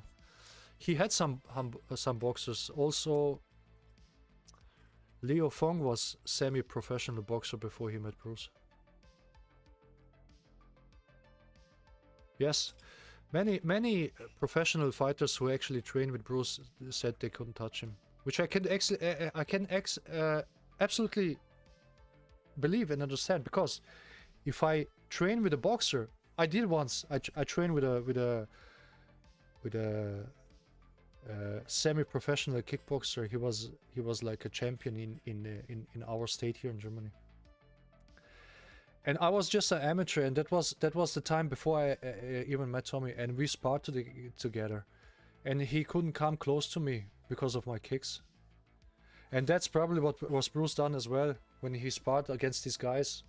He just sidekicked them all the time to legs, and you couldn't touch him, or used a straight lead, went in and out, you know, like on the half beat. Mal langsam. So, cute kid, thank you. Iken Hisatsu is a term in karate for one strike, one kill. Yeah, but the idea of karate is to fight against a swordman, and when they pull out the katana and the sword, and you have only one chance to knock them out. So that's actually the idea, the original idea of karate. In a long fight, I think Muay Thai is the most effective martial art while standing. No, I wouldn't say that. I wouldn't say that. I think Muay Thai is pretty bad at punching. I think good kickboxer, there are good Dutch kickboxers used to watch in K1 back in the day. They were good punchers. There was a young guy, and he was punching and moving at the same time, almost like in Jeet Kune Do. He was really good, and you don't really see that in Thai boxing. What you see in Thai boxing is constant exchanges of punching. One guy punches and the other covers, and the other guy punches, the other covers. You don't see that moving and punching and angling off and everything. So that's I don't think that's so much effective. What they do is their kicks to the legs, you know. But there's this video where Thai boxing become really famous when this Thai boxer won a fight against that American kickboxer champion, and you can watch that fight in the YouTube. And what I found, the kickboxer was far better fighter than the Thai boxer, but this constant kicks in the legs actually, you know, turned the fight around. But the kickboxer as a fighter and as a kicker, and he's moving and punching, he was far better than this Thai guy, far better. The Thai guy was static, and he was just all the time boom, boom. And you know, you can't go away because you're in the ring, you're in the ropes. You can't go away. This is also not realistic. If we're in the street, you're not gonna land any of these kicks. As long as I have enough, even if I don't counter, I have enough room to wait. There's no chance you're gonna land these kicks on me.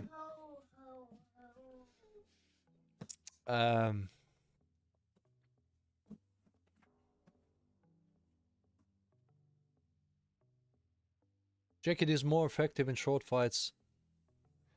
No, why? You can, I mean, you kick to the, you make the fights short, okay? You kick to the targets that matter. Originally, Jeet Kune Do is criticizing for wanting to end the fight quick with a few moves. Yeah, at best one move, but it's talked in many other styles in their original concept. But the student teach more techniques over the time to make money. There's no money in Jeet Kune Do, man. There's no money in Jeet Kune Do. I mean, in Jeet Kune Do as art, in title maybe. I had so many students. They started training and then they gave up. They said to me that the training is too hard because I know you. I mean, when you do the straight lead, you do the straight lead constantly on the pad, and you push and you push with your left, and then your left leg gets eventually sore, but you don't stop. You repeat, okay? And for some people, it's just too much. Yeah. Yeah. Oh, let me see. See something. Oh. So, next one. Mm-hmm. Yeah. In a long fight, you need to have enough stamina to hit a lot of times. But you see here, when you have to hit a lot of times, there's a problem with the style. You have no precision because not many punches knock the guy out. It's always the one punch that knocks the guy out. The one punch that actually hits. So if you hit all the time here, eyes, and here side of the head, you don't knock out the guy. But when you hit him here or here, you knock him out. And if you have to punch 50 times until you hit there, there's something wrong. And of course, you know, if you have big lows and the other guy has big lows and then you cover this way and you can't get through the glows here and he has also big lows, then you cover all the time the weak spots, then you cannot knock the guy out. Then you are forced to punch on the cover and on the spots that actually don't knock out the people.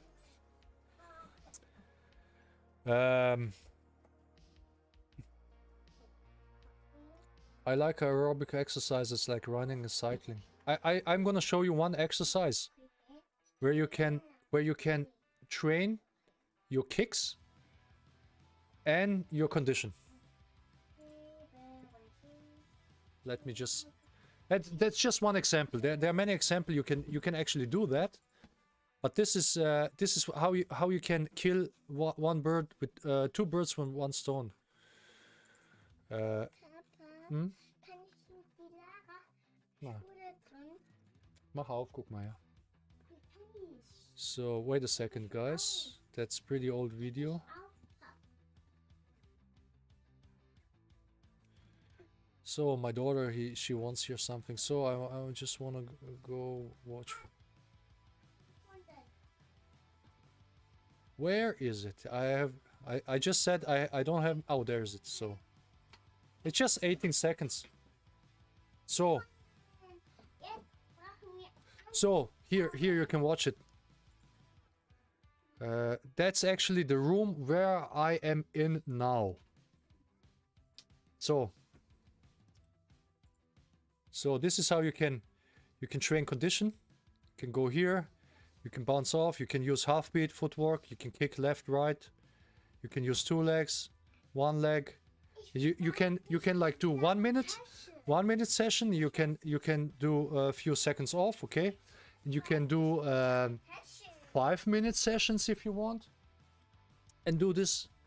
And you can do this. You can do actually the same with punching, okay?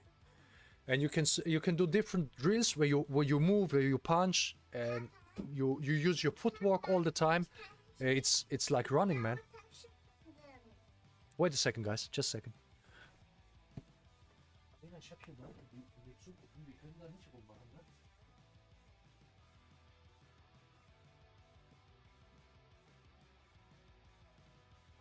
Hallo. Pass auf, das sind, die anderen sind weg, wir haben sie verkauft, okay? Die haben sie nicht mehr. Warum? Ja, weil wir brauchen die nicht, okay? Warum ist die Banane krumm? Ja. Mein Bett drin. Mhm. Warum? So, she wants her school bag, or she's not in school anymore. Yeah, that's Robert, brilliant exercise. That's exercise Martin from Switzerland showed me, and Tommy showed him this, and I think Bruce did this as well. I think I'm not sure for where Tommy has that. I'm not sure really.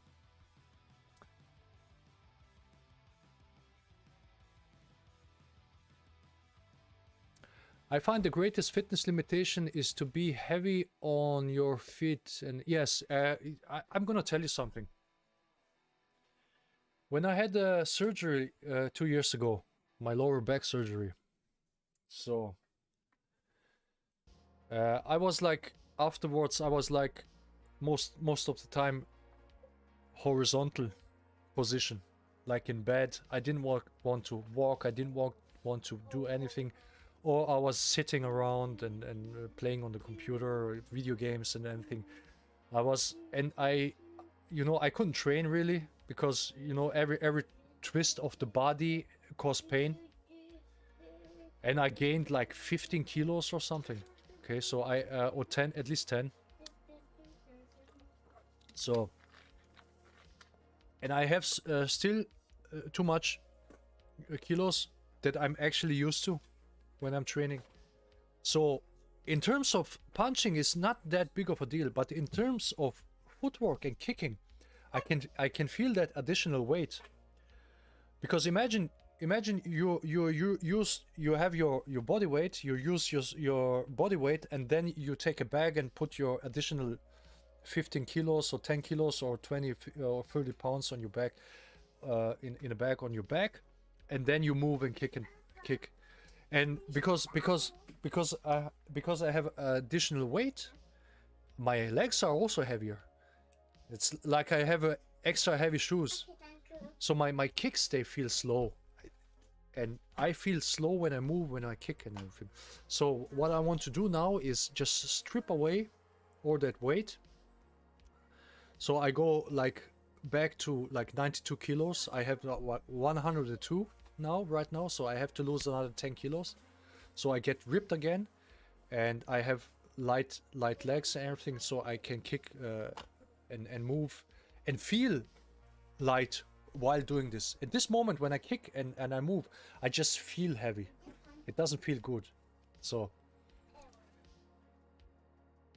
Jeet Kune Do is scientific fighting and shouldn't compare to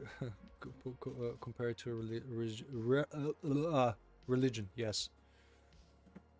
Serb Nikola Tesla invented radio, but Macaroni got certed when Nikola died. I'm not sure if he invented radio.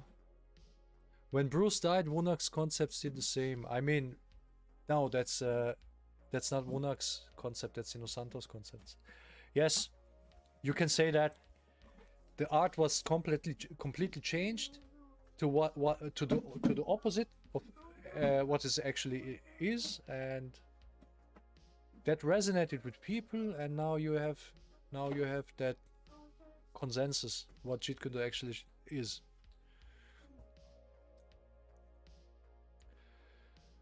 Robert says, I found early June fun didn't work for me. Tommy, I'm sure, has much to say also. Boy, I found the art so static. Tommy, on a 5-day camp here in Germany, we did like, on the Monday, we did like early Wing Chun stuff. On the Tuesday, we did non-classical Kung Fu. On the Wednesday, we did Oakland era Jeet Kune Do. On the Thursday, we did Ted Wong kickboxing. And on Friday, we did actual Jeet Kune Do street fighting then. And the worst day for me was really Monday, this Wing Chun stuff. Man, this was so bad, eh? I mean, wow. I mean, how can you even apply that?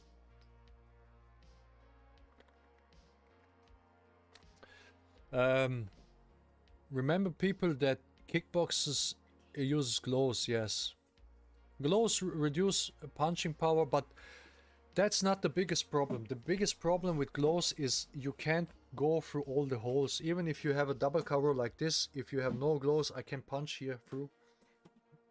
I can still punch your chin. So with no gloves, the better cover is actually this. So you can't go through here.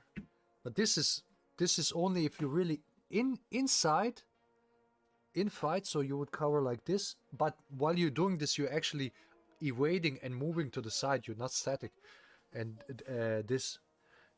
this cover is actually better. Okay, if you here, oh, where's the camera? So like this.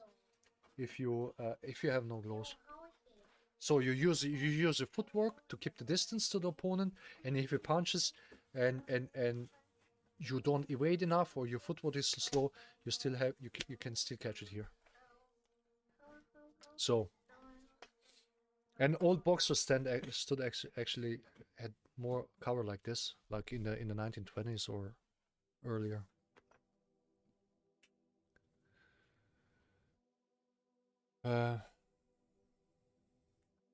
Bruce also injured his spine. No, Bruce injured some nerve. He had a different injury like me, but he basically had similar problems like me. But he was much younger.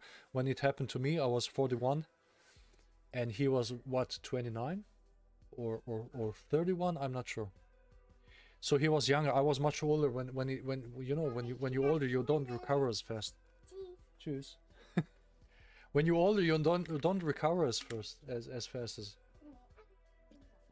younger person. Does Tommy practice kicks with leg weights to simulate? Yes. As I mean, I don't know if he practiced Jeet Kune Do anymore, but when he did practice, he used weights. Weights. I have also here 4 kilo weights per leg, and in my car I have like 2 kilo weights per leg. And I have done videos. I'm gonna show you that. Okay. Yeah. I'm gonna show you that video where I recorded actually kicking with legs, with weights. And this was, I think, after my surgery. So be reminded, I wasn't really fit back there. So kicking with weights. Guys, just look my videos. I have all sorts of exercise there. All sorts of exercise. So the video is something along the lines how Bruce Lee trained or something like this. I just have to find it.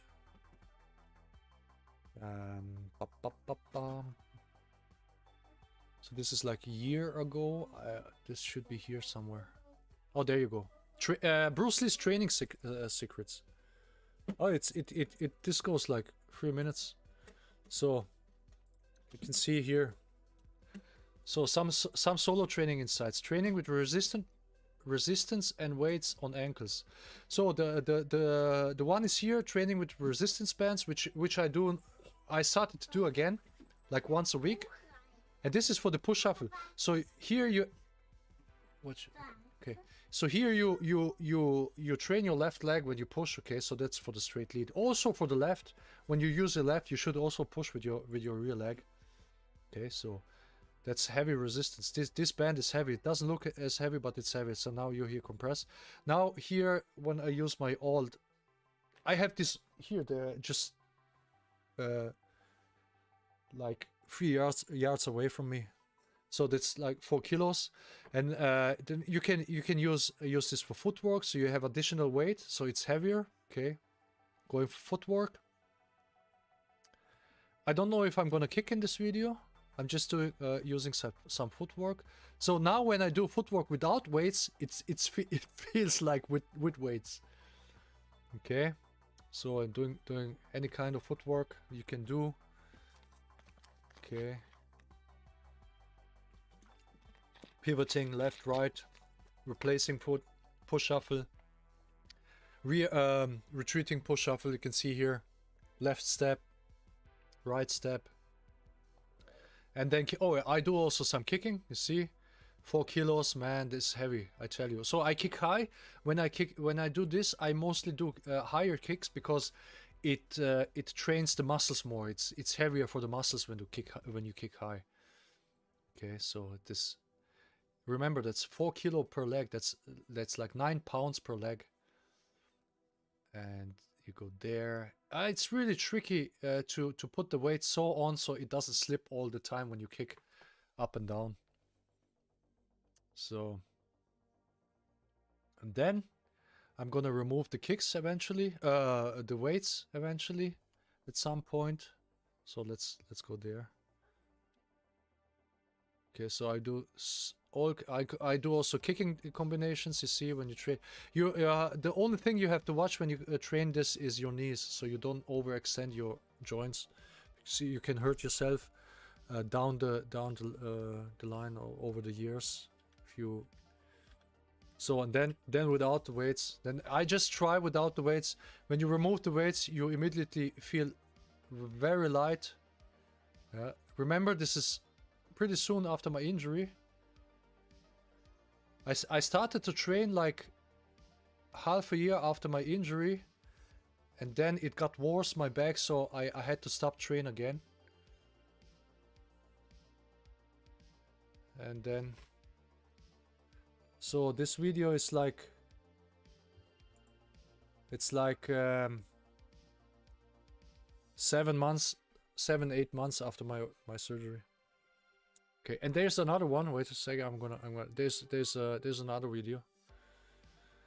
There's another video, a similar video to this, and that's second. That video comes, yeah, that's this one. How to kick faster. Ah, that's a short.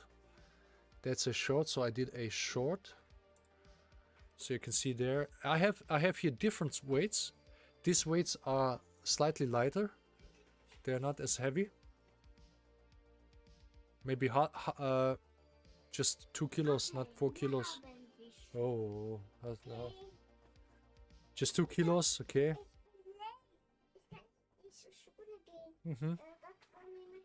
So, and then with no weights, then feels much lighter.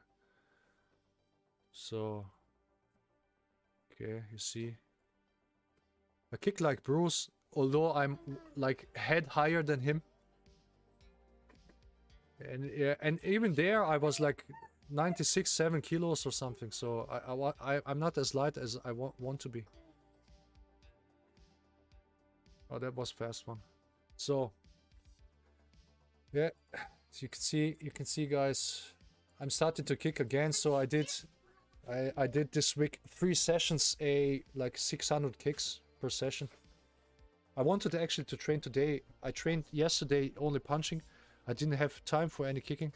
So I actually wanted to do the kicks today instead of yesterday, but I forgot that I have to stream. If I didn't have to stream, I would kick now. But it doesn't matter, I'm gonna train tomorrow. So that's how it works, man. Does Tommy practice kicks with weights? Okay, what he had.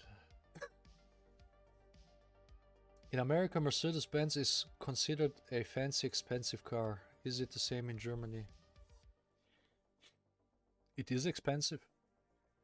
It's a luxurious car, okay? So, somewhere along the lines like Lexus, okay? But more expensive. Even Brazilian Jiu-Jitsu, you only need to learn a few moves. Absolutely, that's what I say. I mean, when I see some Brazilian Jiu-Jitsu clips and they do some twisting over the opponent around stuff, and you say, man, I mean, this stuff you would never apply for real. This just become any martial art you could actually strip down to make it more efficient and more effective, not just Jeet Kune Do.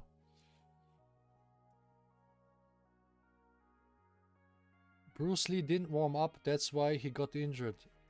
He did good morning exercise, and I think he used too heavy weight. He warmed up. That was a warm-up weight that was too heavy. That was the reason. And after his injury, he said he should actually use only a bar without weight discs on it for this. But yeah, I mean, that's, if we get injured. I mean, I had my injury by basically doing nothing. It just snapped in my back. I wasn't even training. It was during the day. So I train in heavy boots and it's harder to kick, absolutely. And watch your knees with heavy boots. Walking with weighted vest is also good training exercise. Yes, I have here a vest. I have weights. I can put weights in up to 70 pounds. Nowadays I don't like to use it because of my back. I would rather have, you know, like weighted pants, if there's such a thing, like weighted pants, because it doesn't put pressure on the spine. It's under the spine. That would be bad. Like a whole pants that are weighted, filled with sand or something, and then you can kick, punch, and move, and it doesn't affect your joints as much.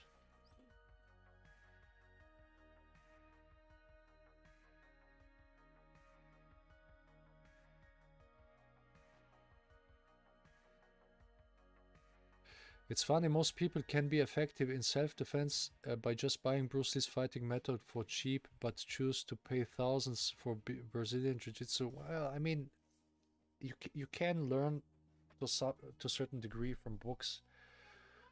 But the problem is all that mechanical aspects. Like in the fighting method books, you have, like, you know, starting position, middle position, end position, but you don't see actually the movement, how it progresses. how the technique progresses. Daka, that last clip you showed did not say YouTube.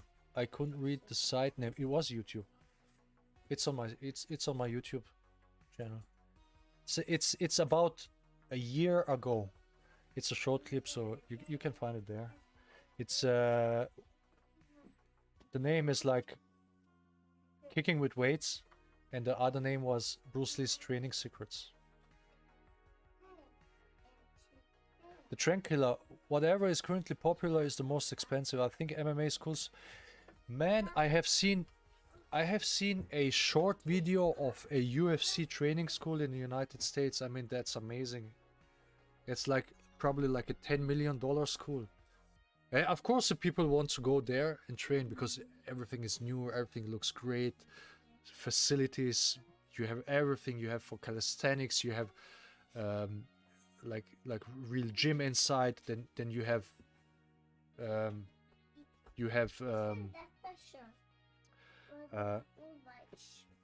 for martial arts, big empty rooms, padded rooms, you know, the octagon, you have everything inside.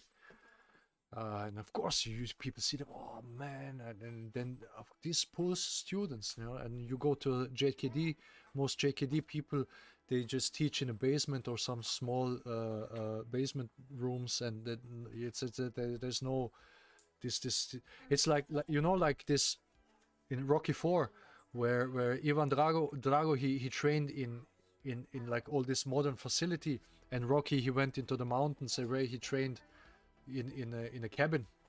That the cabin stuff is Jeet Kune Do, you know, like, I mean. Does the law in Germany favors martial artists in self-defense situation? But it doesn't matter if you do, if it's a self-defense situation. The thing is, when you Ich war andere Schule. Das schafft schon bei Weihnachten. you should be careful using, when you are a martial artist and you use and injure someone, they are probably gonna look more into detail. Okay. But there's actually no difference. There's actually no difference.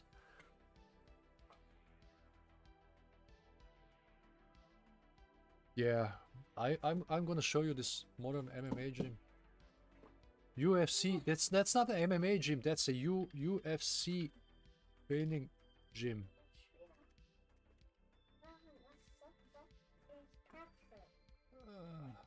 I should go to YouTube. Ich brauche auch Wasser auf. Wenn ich das war, ich gebe wieder die, okay? Official, that's official UFC gym. I think it's in In Schule Sachen. I think that's this. Das ist schwer. Yeah, that's that one. Das ist so schwer. Pass noch auf, yeah? Okay. So let's give, so you can see it here. I mean, so okay. So look at that. That's like, and that's not even that what I saw. Then you have the octagon. That's not even that gym. Look at the punching bags in the background. Look at these punching bags in the background. That's ridiculous, man.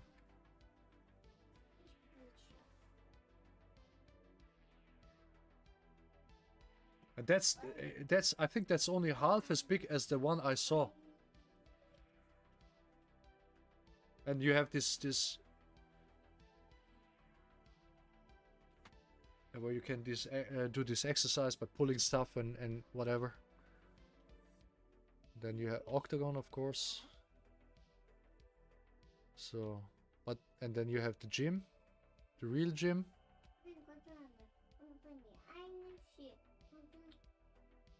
But and then you have here like empty room for cycling and stuff.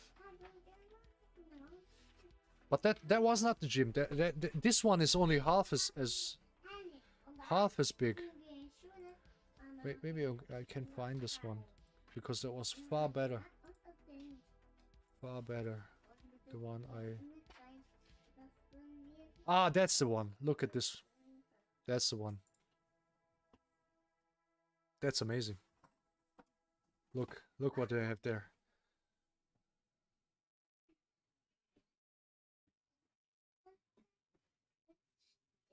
Look, you can go here, you can do calisthenics, you have even TV and in this empty room, you see this? Did you see this? That's from the Fight Bible from our friend who doesn't believe in sidekicks. So then you can go there, you can massage yourself, for fuck's sake, man. And then there's a octagon. I hate these kicking shields, they are too soft. What they use. Okay, so I mean, how do you want to compete with that in term of student numbers? So there, where the money is, there's the students. Okay, it's as simple as that.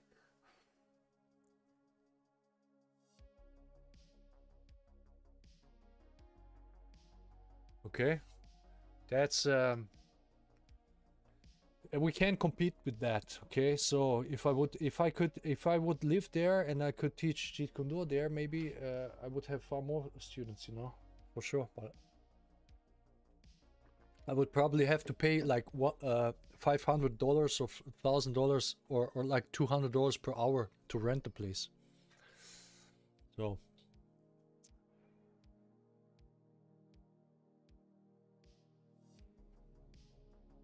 was it the New York Martial Art Academy? Oh, it's that. The last one we saw that was official UFC training place. That gym is crazy. Yes, absolutely. I think professionals train there. So, I mean, what can I say, man? If forgot what I said. New York Martial Art Academy doesn't even come close to that gym. Yeah, you see, well, I mean, that's multiple $1 million business. Okay, so well, guys, I think that's should be enough for today. So we should wrap it up here, and let's see when I'm going to stream the next time, because I mean, streaming every week, I don't think that's we need that. If you have some special subject or something, I can do the stream then every Sunday or the next Sunday. That's actually not planned. But like I say, yeah, it should be. No, I don't have any bags in my gym because it's not my gym. Okay, so if I had my gym, we would have some, definitely. But it's not mine, okay? So remember, I work full time, so I have to get up tomorrow at 6, and I'm at my work at 7, and I come back at like 4:30 p.m. And then usually I go to bed and sleep for a few, like half an hour or something. Then I get up and I eat, and I have family, and then I have to see where I put my training in between. So, all right. So we are not pros with the multi-billion-dollar training team behind us. Okay, we have to do all by ourselves, guys. So, thank you very much for watching, and see you next time.